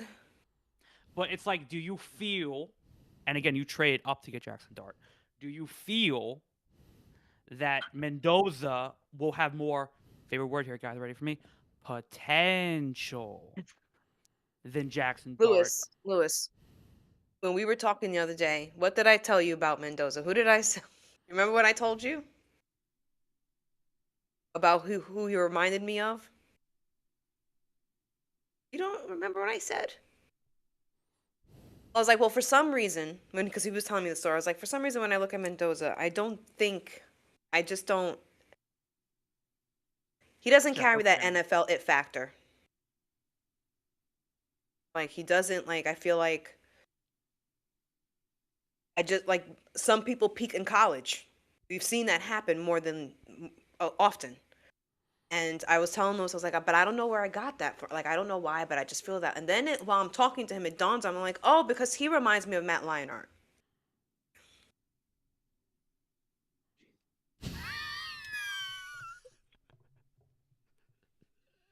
Come on, this is the future Jet. Come on, please don't do this right now.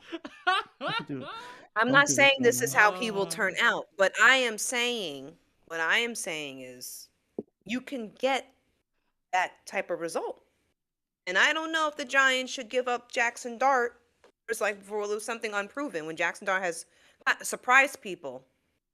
No matter how annoying he may be, I don't think you trade him. I don't think you sit him down for Mendoza. Let someone else. If he comes to the Jets, he may have an okay career. He may have pretty decent, but there's something about him that is so far. I just feel like he doesn't have that it factor. Yeah, no, that's part of the reason why people are scared of him too. He's a good passer.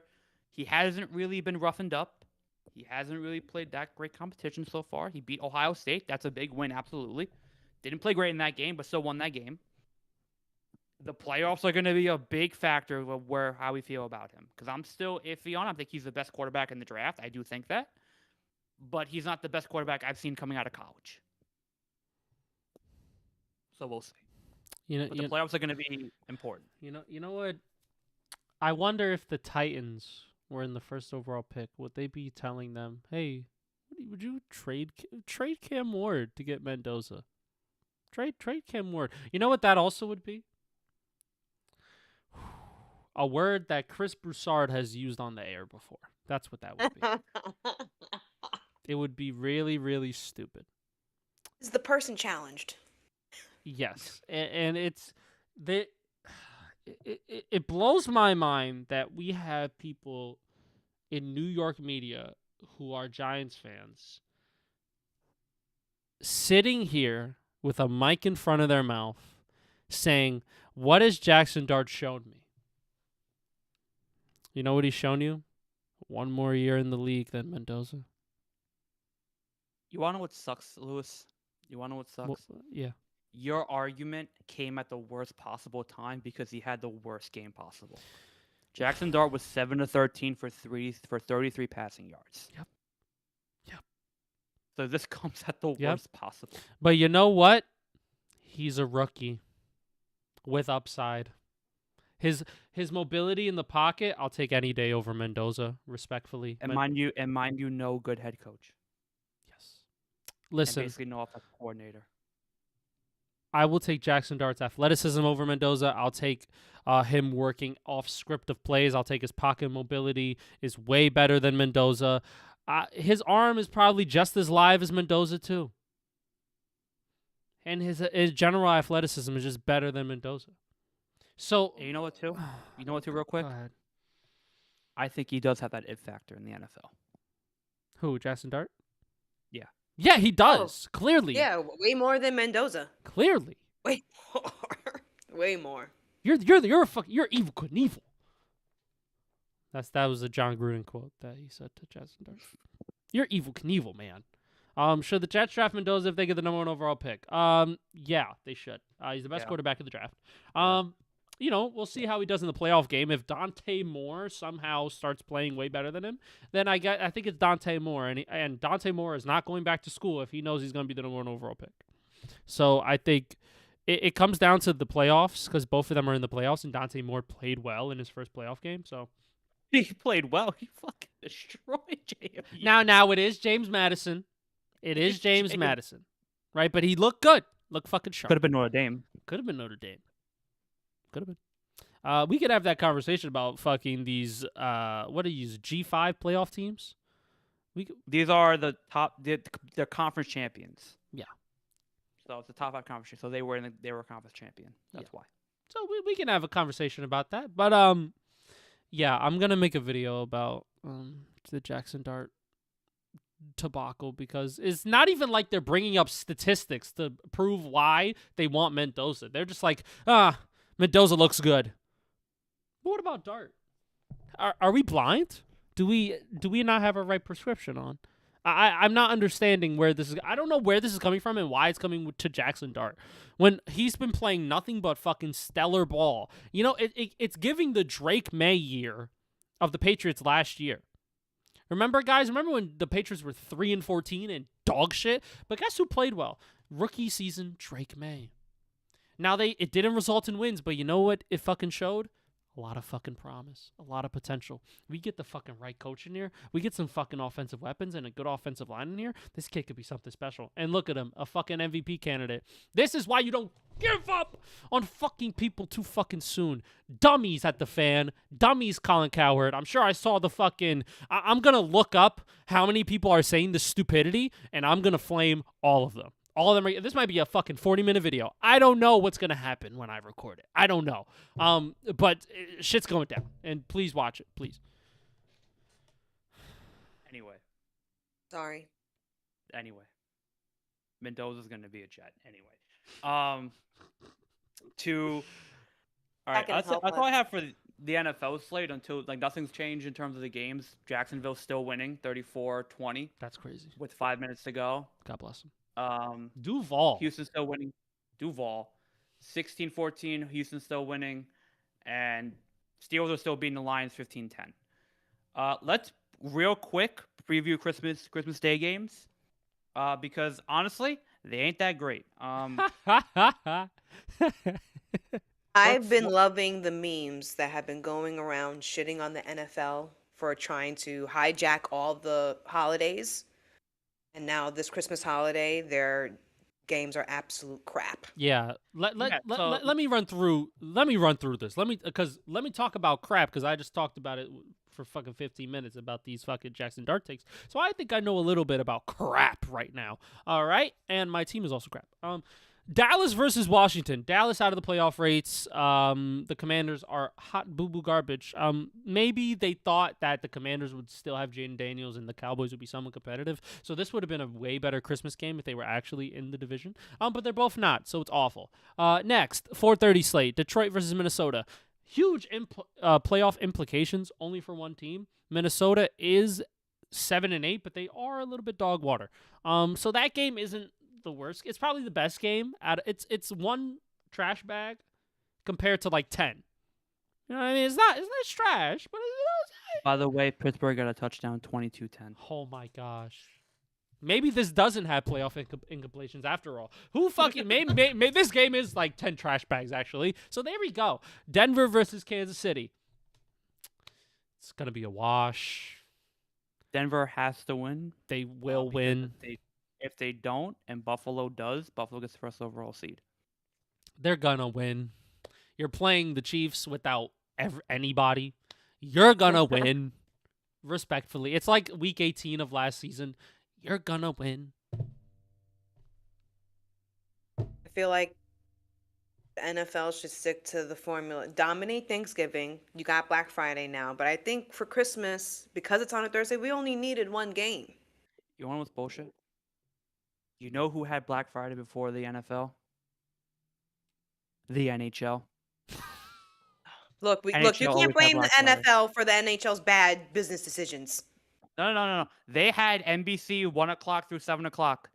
It was an NHL game on all day for Black Friday. Rangers Bruins was always a 12 o'clock game. They always ended with the Blackhawks first. So then what happened? The NFL decided, you don't play the Black Friday right now, right, guys? You know what it is? It's a fucking monopoly. Walmart came in and shut down all that fucking little business shit. Respectfully. Well, look, it is brilliant strategy on the NFL because, look, your season may be 4 months, but it's a handful of games compared to what the NHL and the NBA got going on. So you need to strike while the iron is hot. You're not gonna have January, February, March, parts of April to like put on more better games. Your shit is done at the end of December. So how do we capitalize our revenue by before our shit is thrown off to the side for fucking 9 months out the year? I think it's brilliant. I mean, if you're thinking like business wise, it's brilliant what the NFL did because you're supposed to maximize your profit, and maximizing means, you know what? In these holidays, a lot of people are home. And who would people rather truly watch? A great division. We were hoping it would be a great division game on Black Friday or Christmas. So let's do it. Who's going to stop us? There's no are there rules of like monopoly on like sports? Like, I don't know. It's clearly not.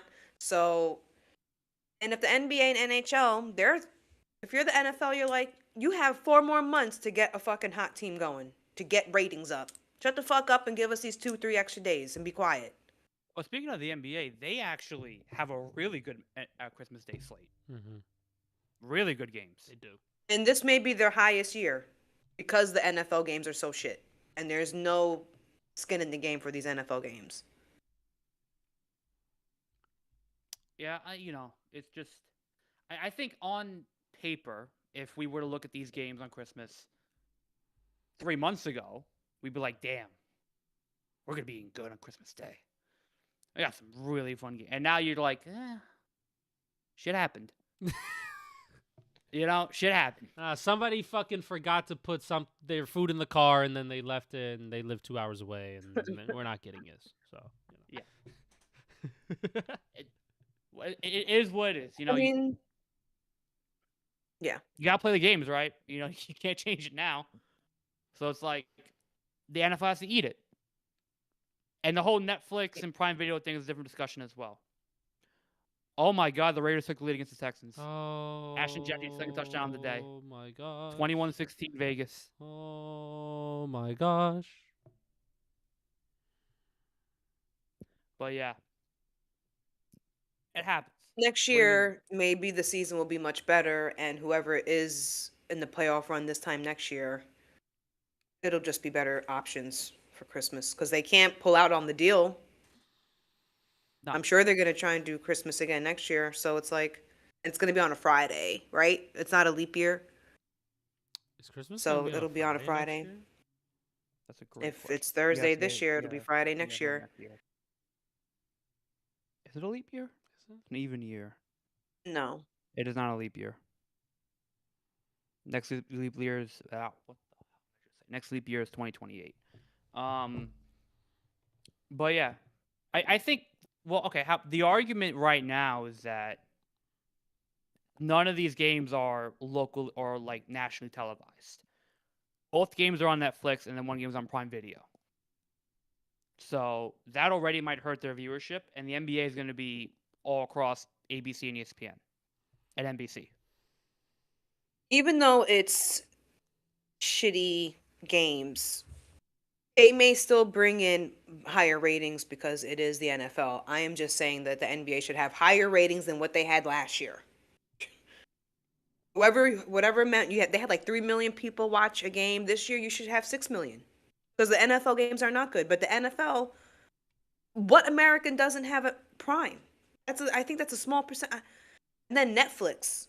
Everyone got Netflix now. So it's like they do have a national. It's just not going to be nationally. It's not going to be on a national network, but it's going to be nationally broadcasted. So I think they'll still do higher numbers, but the NBA should still put out higher numbers from last year. They're competing against themselves, basically. You're not going to compete against the NFL. Well, let's look at the NBA games while we're on the topic, because why not, right? I got them pulled up. Cavs versus the Knicks at 12. Great game. 2 playoff Respectfully, teams. I'm watching that game over Dallas and Commanders. Respectfully, Yes. for reasons. San Antonio versus OKC. You're watching that game. We love over that. Dallas Commanders. Oklahoma City is fucking chasing 73-9 at this point. They're fucking Just Oklahoma City right now. I know you don't know because you're a casual. I know you. They're 24-2.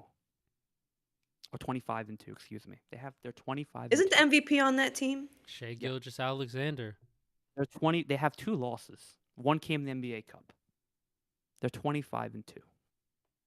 That's disgusting. Yeah, that's violation. That is. And as long as they don't run out of gas and they stay healthy. Yep. That's They just won the championship. Just won the championship. And they're Looks better. like they're about to go back to back. They're better this year. They did not run out of gas to start the year. They're better than last year. Yeah. Their second best player is hurt.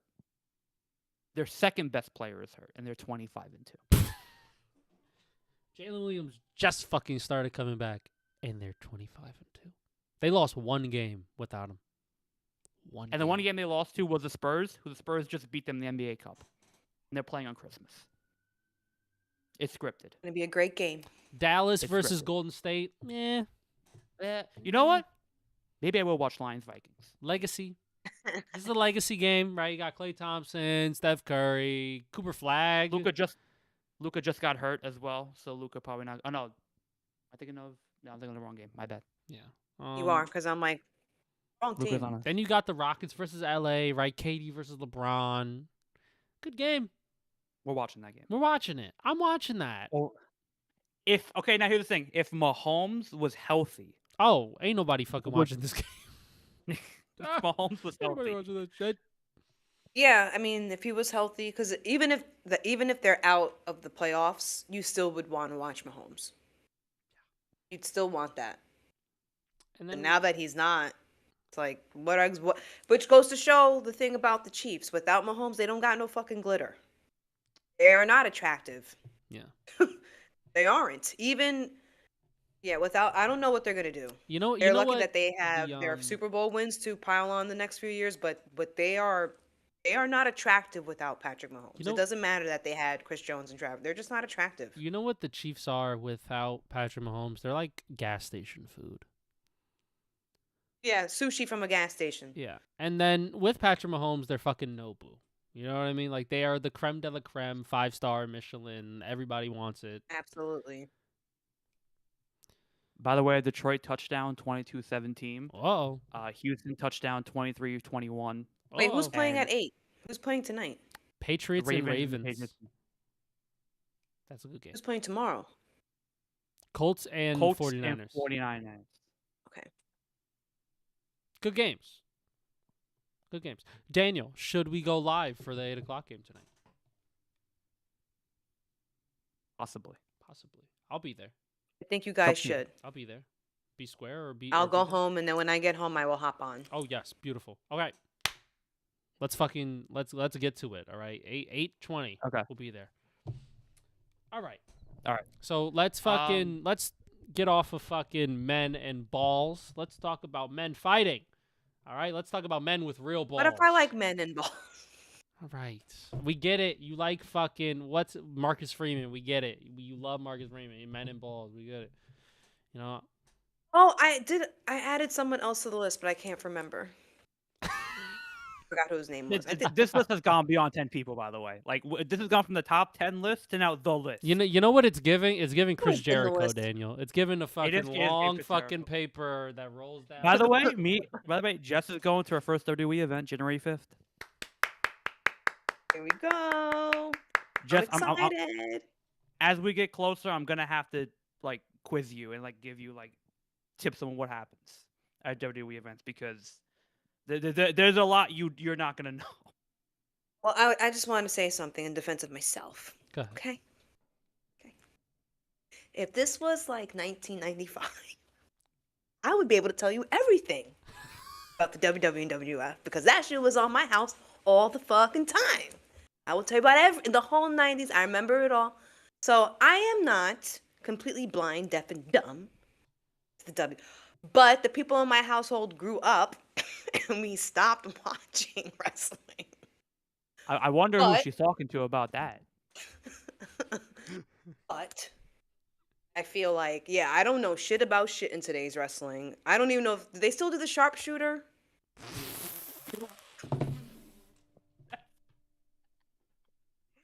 Yeah, they do. Jess, any other questions? I had gotten body slammed, sharpshootered. I had gotten the chokehold.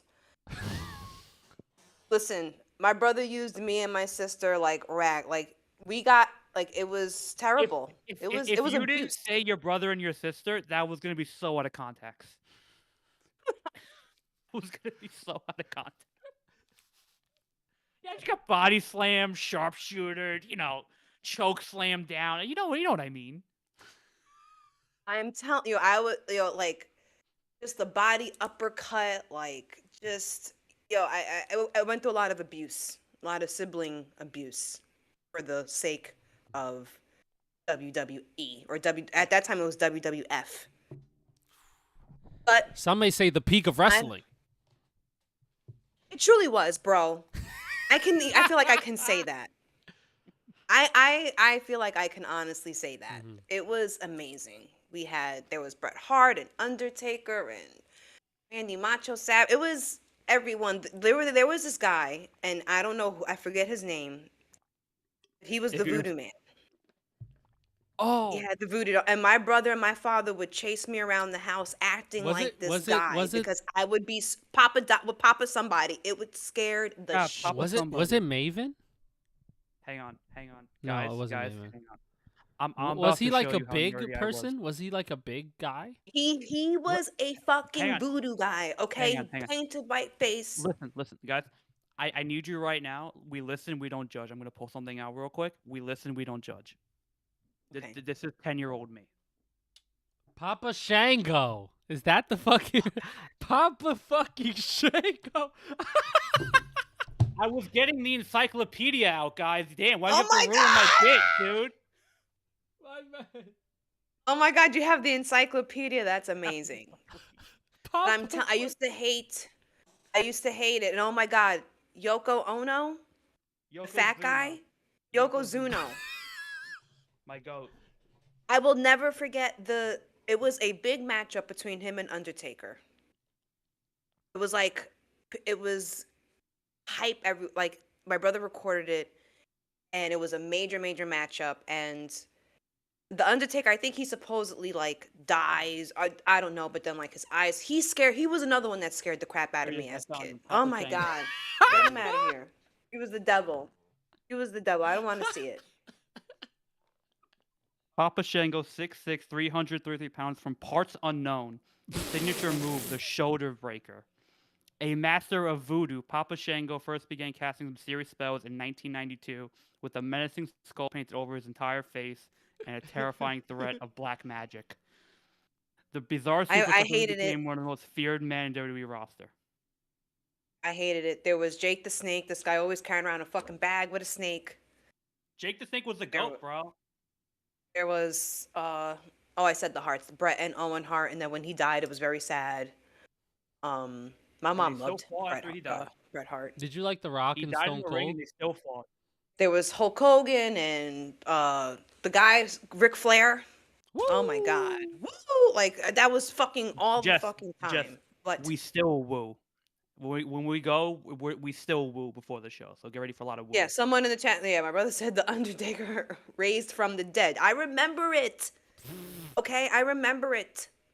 Like he was on the big screen, his eyes, and then his eyes opened, and then we're just like pupils were just like white.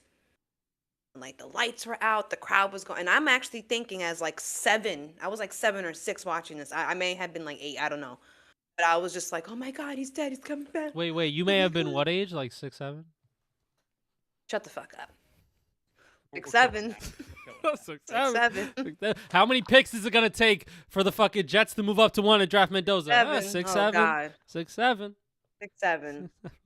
Yeah, no, I don't. I like. I'm telling you right now, and I feel like it was much more gritty and authentic. Of course, it was scripted, but I feel like it was like much more like not as clean cut and polished as whatever it is they're doing now. Like now, it's a straight up production, and it was a production then, but they have grown into something else, and it is very like flashy. And I just feel like something about the '90s era when I was it was very. Hey Daniel. I mean, much more down. It was. You know what Jess is doing tougher. right now? She's What am I doing? Shut up. She's nostalgia farming. Oh God. Yeah. Listen, I have listen. a right to have nostalgia. Listen. With WWE, half of it is nostalgia farming. Okay, that's half of the audience is nostalgia farming. Okay. There are some really good wrestlers right now, but half of it is still there for the old guys and the old women. Yeah. I'm just saying that, but what I will say, what they didn't have then, but they got now, is my man. The original list, the original only one on the list. I acknowledge my chief. I acknowledge him. I acknowledge him. I really do. Watch him not be there on Monday. Watch him. He might. Listen, so here's the thing, right? It's going to be a big show because it's the 1-year anniversary of them on Netflix. It's the start of a new year. It's their first show of the new year. They already announced 2 title fights. Ooh. So we're the main event, is CM Punk versus Braun Breaker. Do you know any of them? No. Okay. I've heard of CM Punk, but I haven't heard of the other guy. All right. Is Seth and then Collins going to be there? I watch Seth- him now because Seth- he's on Good Seth Morning who? Football. Rollins. Seth who? Seth Rollins. Rollins. Who's Seth Collins? Seth Rollins. He's the one with the man bun. He's the one with the man bun. He's hurt. He's hurt. Oh, hurt. that's He's, right. Okay, yeah. He's bad hurt. So he may not be there. We'll see. Roman may be there. We'll see. But there should be a lot of surprises. There should be a lot of returns. Should be a lot of big names there because Netflix wants us to be a big show. So we are getting a really good show. So, and then the other fight is the Kabuki Warriors, which is I haven't Asuka heard and of Kairi Sane, against Rhea Ripley and Io Sky for the women's tag team title. Now, I know you don't know Rhea Ripley or Io Sky. They're my 2 favorite women wrestlers right now. Well, when growing up, I don't remember there being women wrestlers until like Black China came up. What was her name? Black China. Until she came along. The other women, there was none. I don't remember them. I think it was What's her just name? China. I think it was Just just China? China. Just Who's Black China. China? the woman who married Rob Kardashian.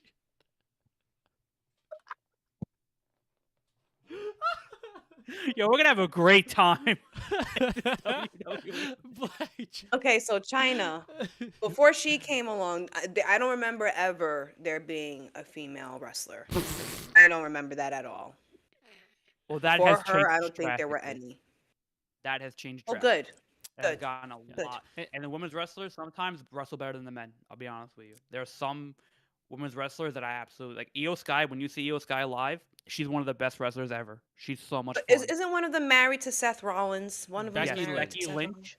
She may Okay. be wrestling too. We'll see where her story goes on Monday, but she may be wrestling on that card as well. So we'll see. As we get closer, they're gonna add more stuff to it. But Daniel, did you see that movie? Not Iron Claw. I saw that as well. But yeah, go ahead. It's the movie about the 5 or 4 wrestling. They were like 6 brothers, and 5 of them died. That's you know the that's one the I'm Iron talking Claw. about? That's the Iron That's Claw. the Iron Claw. That story Yeah. of Von Erichs. It's one of the saddest movies I've ever seen. One of the saddest stories you're ever gonna watch. It definitely is. And because after I watched that movie, some movies, when they stick with you, you start Googling shit. Yeah. And in that movie, they purposely left out one more brother they never mentioned in the Yep. movie because it would be too sad. Because Yep. everyone in the movie basically, all the brothers basically die. So, sorry, spoiler alerts. Except If you're a for, wrestling fan, you know the story of the Von Erichs, and you know how tragic that story is. yeah, that. I just feel like I hope wrestling is a much better place now, I guess. It is. But that was back in the 70s and the 80s, right? Yep. Yeah. No, that Do was they a ever really good. do any homage to them? Do they ever talk about them? Do they ever honor them? Like, Not recently. I don't know if they're in the Hall of Fame. They might be. I'm not sure. I have to look that up. Um, but usually like older wrestlers, like they'll get like a video package before a show when they die. But like how wrestlers, other former wrestlers, is they'll take their moves, right?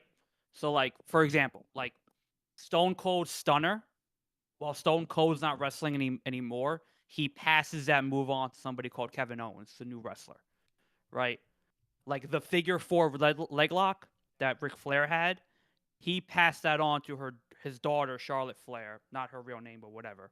Passed that moved on to her, and now it became the figure eight, right? So that's how wrestlers honor other wrestlers. They take their moves from them, right, to keep that okay. legacy going. Who's took their legacy? Who took their move? Um, it's a wrestler in a different promotion. I don't know if they're still wrestling anymore. Forget their names. I see their faces. I forget their names. But were they a part of the WWF?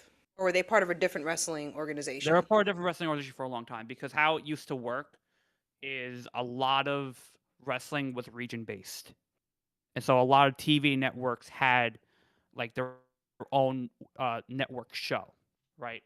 And then what happened was Vince McMahon came up, bought all that Midwest, Eastern, you know, shows up and these promotions up and combined them onto one conglomerate called the WWF, right? So they were a part of like before that actually happened, when it was starting to get like really hot. They were kind of on the outs of that, so they really weren't as popular as they should have been. They just missed that window where Vince bought all those promotions up and tied them under one banner. See, now I learned more. I just learned a bunch more history before I go. Yeah. There you go. I'm excited. But before we go, I'll give you a rundown because our crowds, you're gonna hear some stuff. You're like, what the fuck is that? Why the fuck are we barking like dogs? Why? Listen, when Braun Breaker comes out, we're gonna be barking because that's what we do. Because when Braun Breaker comes out, we bark. Can I just say something before you get onto your list? Because it's going to be at MSG or Barclays. Barclay. Okay, never mind. Keep going. I was going to say, I have now seen a hockey game, concerts, and wrestling at MSG, but have yet to see a fucking Knicks game. Isn't that crazy? I have seen The Wizard of Oz and the circus at MSG. But a Knicks game is impossible. Not saying that you guys we have to go, but I'm just saying that it's crazy I'm going to all these things except for a fucking Knicks game. But now that you said it's in Barclays, that's fine. Anyway, what are we talking about? Oh, Jake. Oh, Jake. The list Jake. who we're gonna Jake. see. I need to know Oh. why we're barking. Oh, well, okay. Well, Braun Breaker is fighting CM Punk for the World Heavyweight title. Braun Breaker is the challenger. He's the bad guy. He wears a unitard. He doesn't find his underwear. His finishing move is a spear. His story is that he's the young guy. He's the young buck. He says he could take everything, including CM Punk's wife. So once you involve family, it becomes personal. So CM Punk beat the shit out of him. Now they're fighting for the belt. CM Punk is the good guy. He's 40 plus years old. He's one of my all-time favorite wrestlers. Is he the guy I- that's all blonde? No, he's the guy who left WWE for 10 years because creative decisions. He wasn't getting his way. Promises were broken. He hated Vince. Vince hated him. So when Vince left, he came back under Triple H, and he won the world title. I never thought to see CM Punk fight ever again in my whole life, and I've seen him now twice. It's my first time seeing him on a Raw, so I'm ready for that. His finishing move is the GTS, the go to sleep. It's where he takes a guy on his shoulders and then he'll drop him and hit him with his knee. That's the finishing move. And he fights in his underwear as well. I don't think CM Punk's gonna win. I think they're gonna go give it to Braun, but we'll see. Maybe somebody will come out and interfere. And Braun Breaker's part of the group called the Vision. They're like a faction, so they may interfere. That group has Jake Paul's brother Logan Paul in it. Oh, So Logan so Paul he's may gonna be be there. He may be there. We'll see. Is the Miz still a wrestler? The Miz is still a wrestler. He's on SmackDown. He's not on Raw. Okay. So he I probably. only won't know see the Miz because I know him through the Real World New York. I loved that show when it was out, and I remember him saying his dream was to be in the WWF one day. So it was just amazing when the years went by, and I was like, oh wait, that guy's from the Real World. He's actually went to be a fucking wrestler. That's crazy. So that's the only way and the only reason why I care about the Miz. But keep going.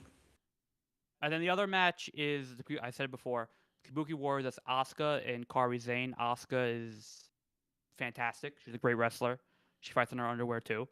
Kairi Sane's her partner, her tag team partner. Her finishing move is one of my favorite moves of all time. It's called the Insane Elbow.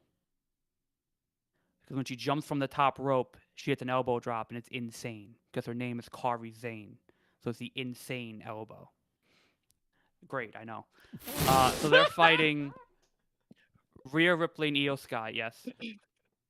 What is the difference between SmackDown and Raw? So Raw has their own roster, SmackDown has their own roster. So certain fight, like Cody Rhodes is a this SmackDown. AFC, NFC? What? Is this like AFC, NFC? Yes. Kind of. Yeah. Yes, but they won't fight each other. Only Raw will fight Raw superstars. And SmackDown will fight SmackDown superstars. Why are they different? Why don't they ever fight each other? They used to before. They kind of changed it up because they used to have one belt and everybody used to go across brands. But that meant the wrestlers had to fight Monday, have an off day Tuesday, Wednesday, travel Thursday, fight Friday, travel back home, have Saturday off, and then travel Sunday to fight on Monday. So SmackDown's on Friday? SmackDown's on Friday, Raw's on Monday. So you wrestle once a week? Yes. Okay. If you're not doing live shows. Live shows are like shows that they put on where like you go like small towns. Is Raw live? Raw is live, it's on Netflix. SmackDown's live, it's on USA. So it's just a cut I don't back on remember the schedule. what channels they used to come on as a kid, but yeah. Okay. And then they're fighting Rhea Ripley and Io Sky. Rhea Ripley, when she comes out, the entire arena is going to salivate. Rhea Ripley is the hottest female wrestler right now. I mean that both literally and figuratively.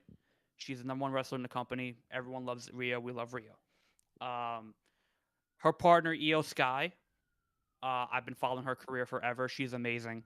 You're going to watch her. She's an amazing wrestler. Me and my dad love Io. We've been following her forever. Is that the one with the NXT. long blonde hair?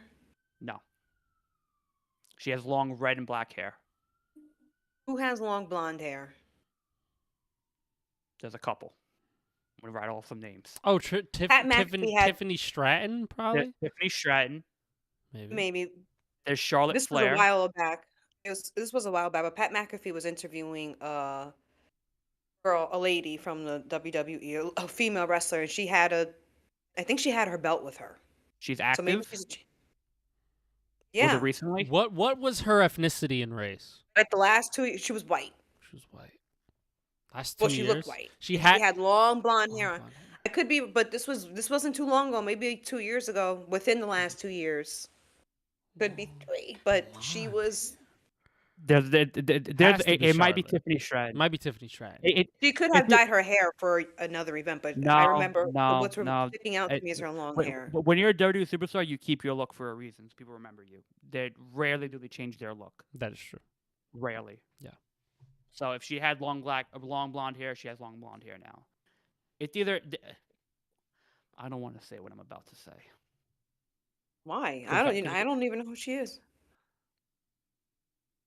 how big were the Bazonkers? I'm gonna be completely honest with you. I can't really remember because while I'm watching, like I'm half watching the show because I'm doing something else. I was probably in class, to be honest, while this while it was on. But I just remember thinking like, oh, like she's a female wrestler, that's pretty cool, and she's just going on and on about how she wants to be the number one wrestler, and I think she had a partner or has a partner. I could have sworn she said she was a champion. She had some belt with her, or maybe she said she wanted to be. But they were all over her. They loved her. They had all these questions for her, and like I said, because I am not into wrestling, I did not get all the information that I should have gotten. And I'm sure Because she answered all the questions. subjectively, if they were big, subjectively, not saying that every woman is beautiful in their own way. To be honest, Right. I feel like they were covered up. I don't think she came out there with her boobs hanging out. So I honestly can't Was it remember. this woman right here? Yes, That's I think Tiffany. that's her. Tiffany Stratton. Yeah, she's Tiffany got big Stratton. tits. Yeah, she's got big tits. Yeah, Okay. yeah, for sure. Yeah. Well, she gonna be there? She won't be there. She's on SmackDown. She's hurt. Oh God. She's also So a who am I really gonna good. know? To her credit, she's a really awesome wrestler. She's got a great finishing move called the prettiest moonsault. She jumps to each turnbuckle and does a moonsault off the top. It's fucking crazy what she does. But she won't be there. But I'm telling you, when you see Io Sky and Rhea Ripley, you're gonna love them because everybody does.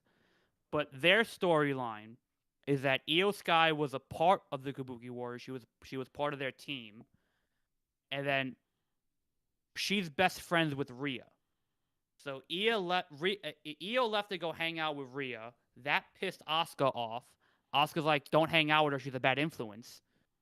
And Io's like, "No, she's my best friend."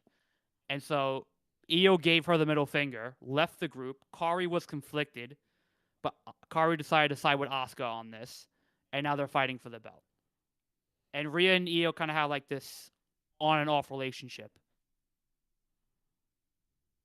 but they're best friends. They love each other, and we love them. It's a soap opera. Good to know. So I'm telling you, it's a soap opera just with fighting, barely. Barely. I look forward to it, and thank you for taking me. Can't wait. Yes. So much fun. What you want to talk about real fighting? A real fighter? Somebody who really got We could knocked out? talk about. Or I don't somebody- know if the Yeah. fights were real, but it was claimed to be a fight. Let's talk about Andrew Tate first. Head of the Manosphere. This guy was fucking blazing hot in his fucking virality like 3 years ago.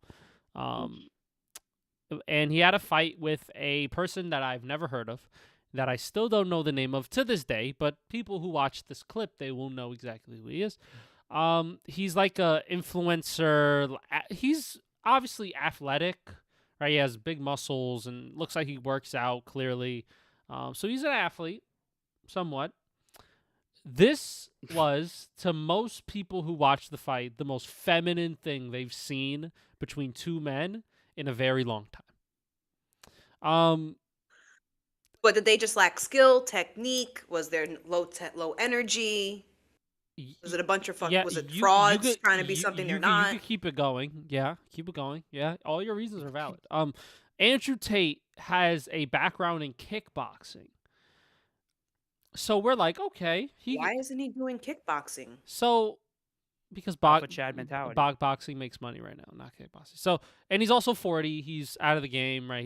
I think he's not retired. He's retired pretty much. But so he comes back for this influencer boxing event, right? So he's fighting this influencer, and it's the most feminine thing I've ever seen. Both of these guys look like they could not throw a punch. The other guy beat Andrew Tate, but he sucked too. Both of them sucked. This fight sucked. It was an awful fight. Andrew Tate kind of got fraud checked. His stock definitely dropped. He is not as viral as he once was, and this isn't going to make him any more viral. It's going to make him viral in the wrong ways, and it was just a piss poor fight. Why do you think he wanted to do this? Money. It's Money. a piss poor. It was a piss poor fight. Did it for the money, and he looked awful. And we're like, oh, Andrew Tate, kickboxing experience? He's gonna wash this guy. This guy's not gonna stand a chance. But he was getting caught with uppercuts like from fucking Looney Tunes. I'm telling you, this guy was winding shit up from the ground, like, and hitting Andrew Tate clean. I'm like, what the fuck is happening? You know, so You remember when you watch boxing from like the 60s and this is their stance? yeah, That's kind of what it was. that was the equivalent.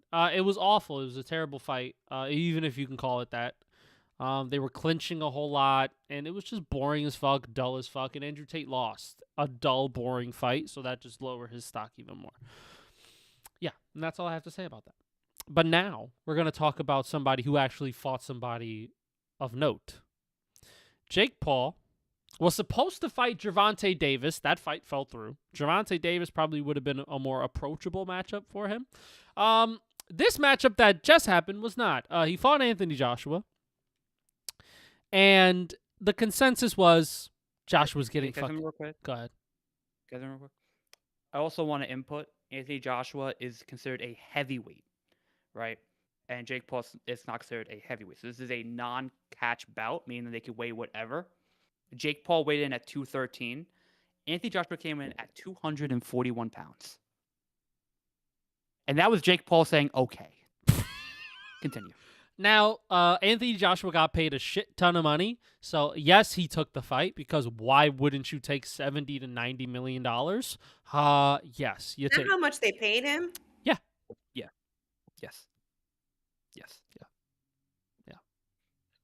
How do we know that? Did they It was report said. that number? It was Yep. said. Yeah. Yeah, those- One thing about Jake Paul is his opponents, they get paid nice. They make millions of dollars. Oh, he's doing it through Netflix, right? Netflix, Yes. another promotion. They pay the guys well. If you fight Jake Paul, you get paid well. And Anthony Joshua is considered one of the best heavyweights on the planet. And in my opinion, I thought he should have fucking knocked out Jake in the first round. This is no competition.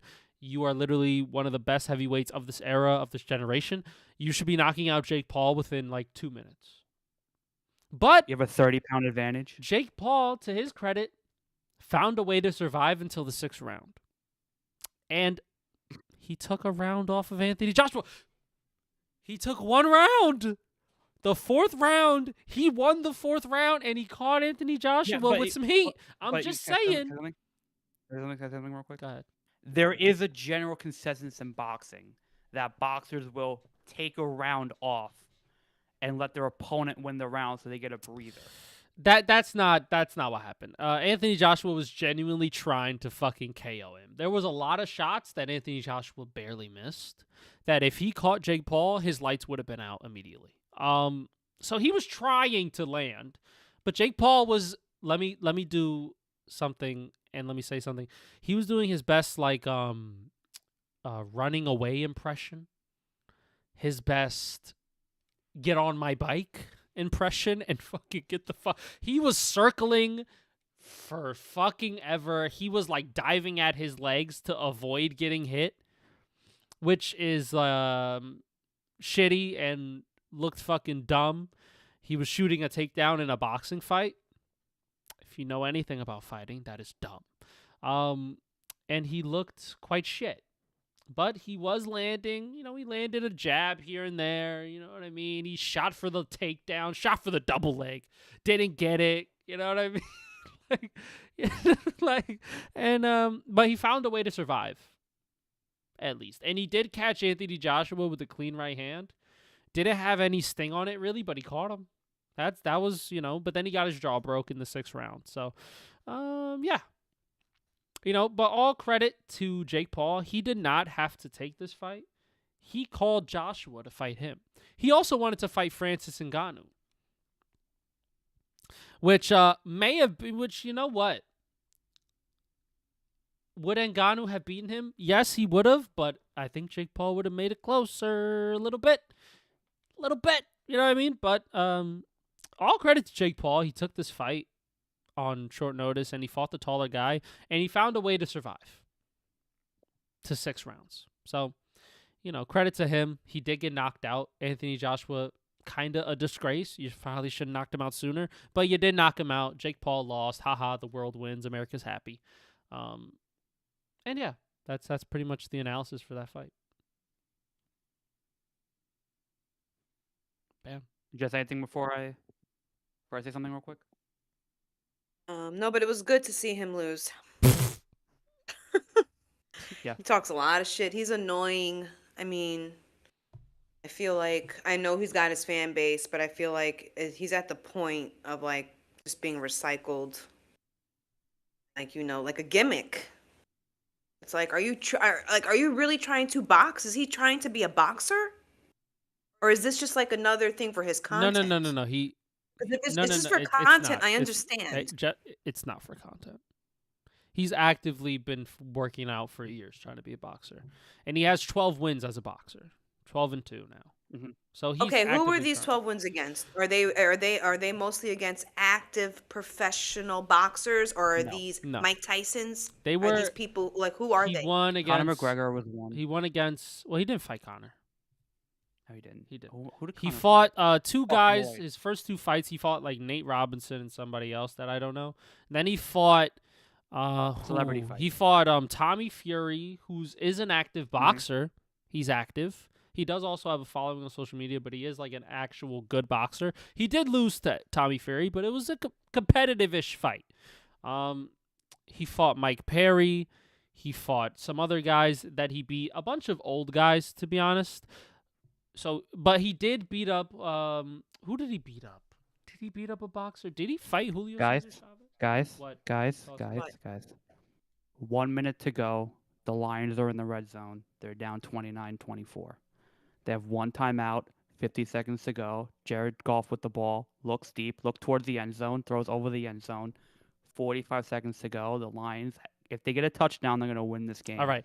They're down 29-24. Let me fucking get this off before the next play. He beat like Julio Cesar Chavez Jr., who was like a son of a boxer and is a boxer. So he has like decent wins ish, but Okay. he's not like fighting ranked guys in boxing. He's not. Okay, so that proves my point that But I feel like you if gotta you're trying to be a real boxer, why are you? Okay, maybe you're trying. I just feel like okay, you've had 12 fights, and this one was against an actual like boxer, but it was not in the same weight class. I just feel like when you're thinking boxing, you're kind of thinking professional, right? You box within your weight, unless I don't understand boxing at all. You fight within Oh your my weight God, class down at the 1 yard against line. other ranked opponents. Huh? They're down at the 1 yard line. They're first and goal, 35 seconds to go. It was a quick pass to the tight end. The 1 yard line. They're first and goal with 30 seconds to go. Oh my gosh. Quick to the line. Goff and shotgun. Snaps the ball. Moves to his right. Looks towards the end zone. He's got Amari St. Brown. Touchdown, Lions. They were down 29-14 to start the fourth. And they came back and they're up 30.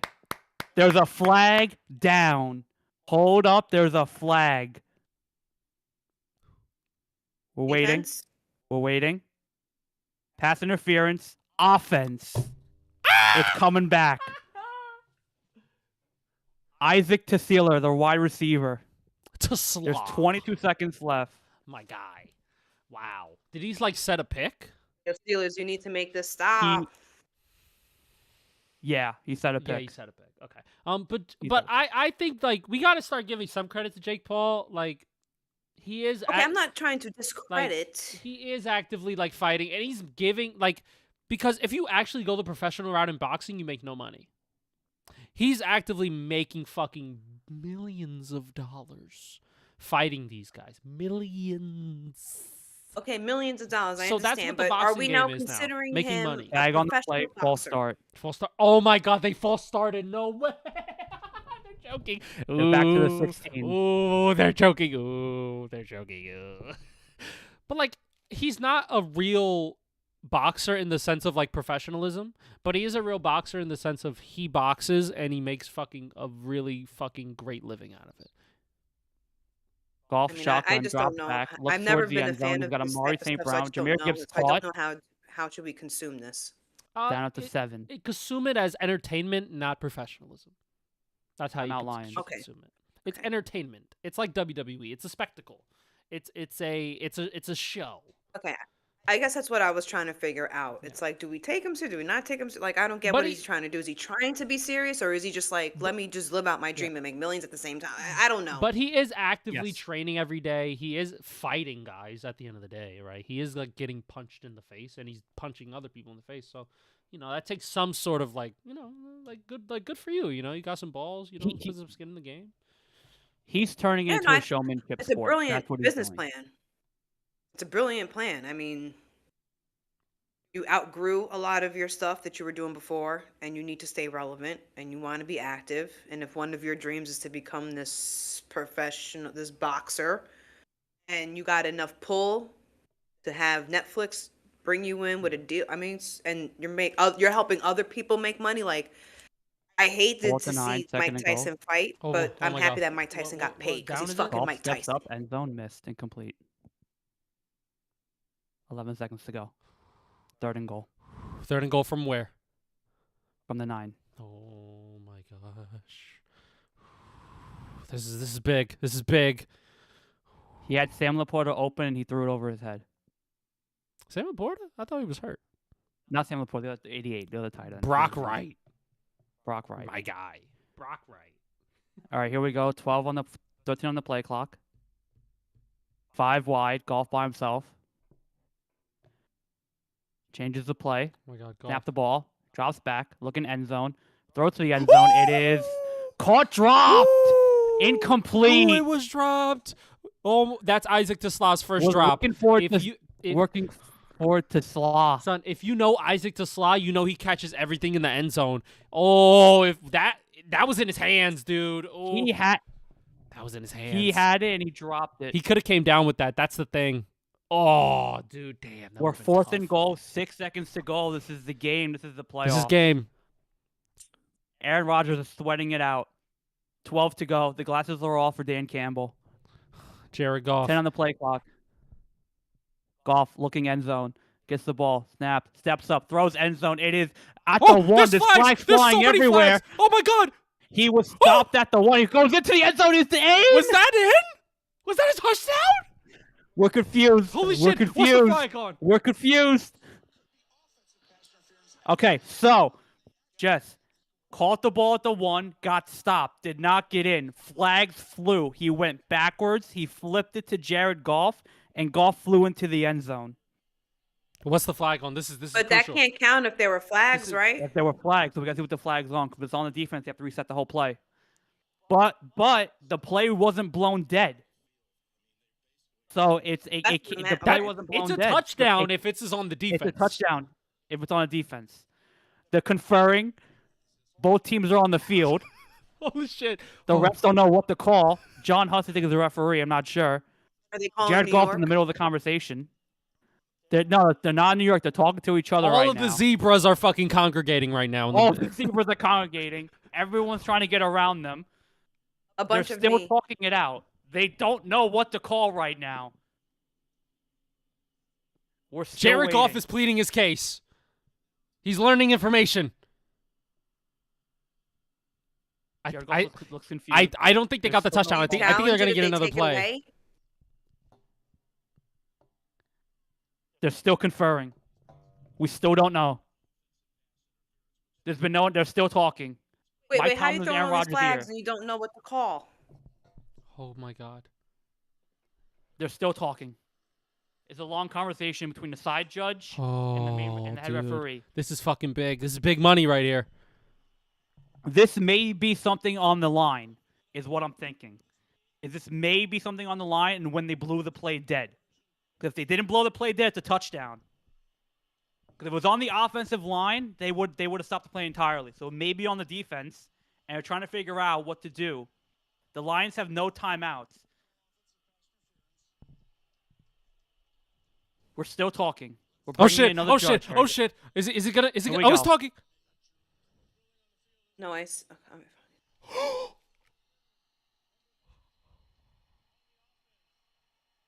Pass interference offense.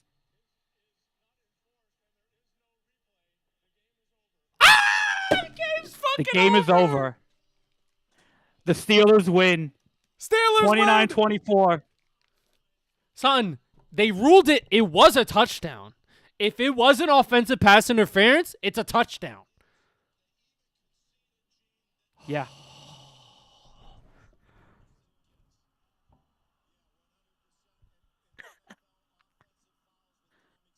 So the Steelers win. They go to 9-6. The Lions go to 8-7. There's still hope for them, but the Packers skate away, and they're not in Is danger this anymore. pass interference? Let me see. Oh yeah, that's clear. Yeah. He pushed. He fucking chunked He him. pushed him 10 yards back. Yeah.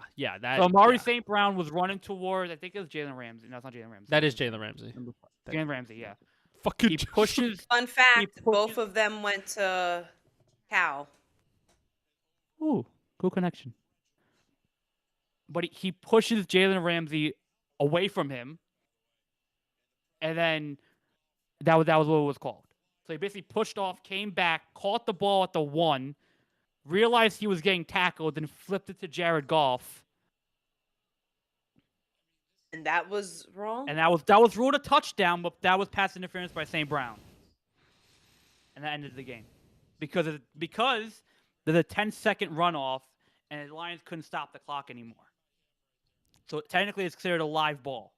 So because they couldn't stop the clock and the thing said 0, that was it.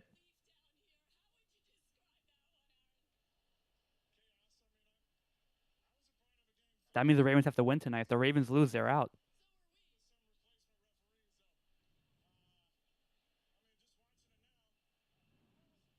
Will they Yeah. play the Patriots? They play the Patriots tonight in like 30 minutes. So in like 30 minutes. this has been a great show. Jess, get the fuck home. Hop on stream. We're going to have a great time.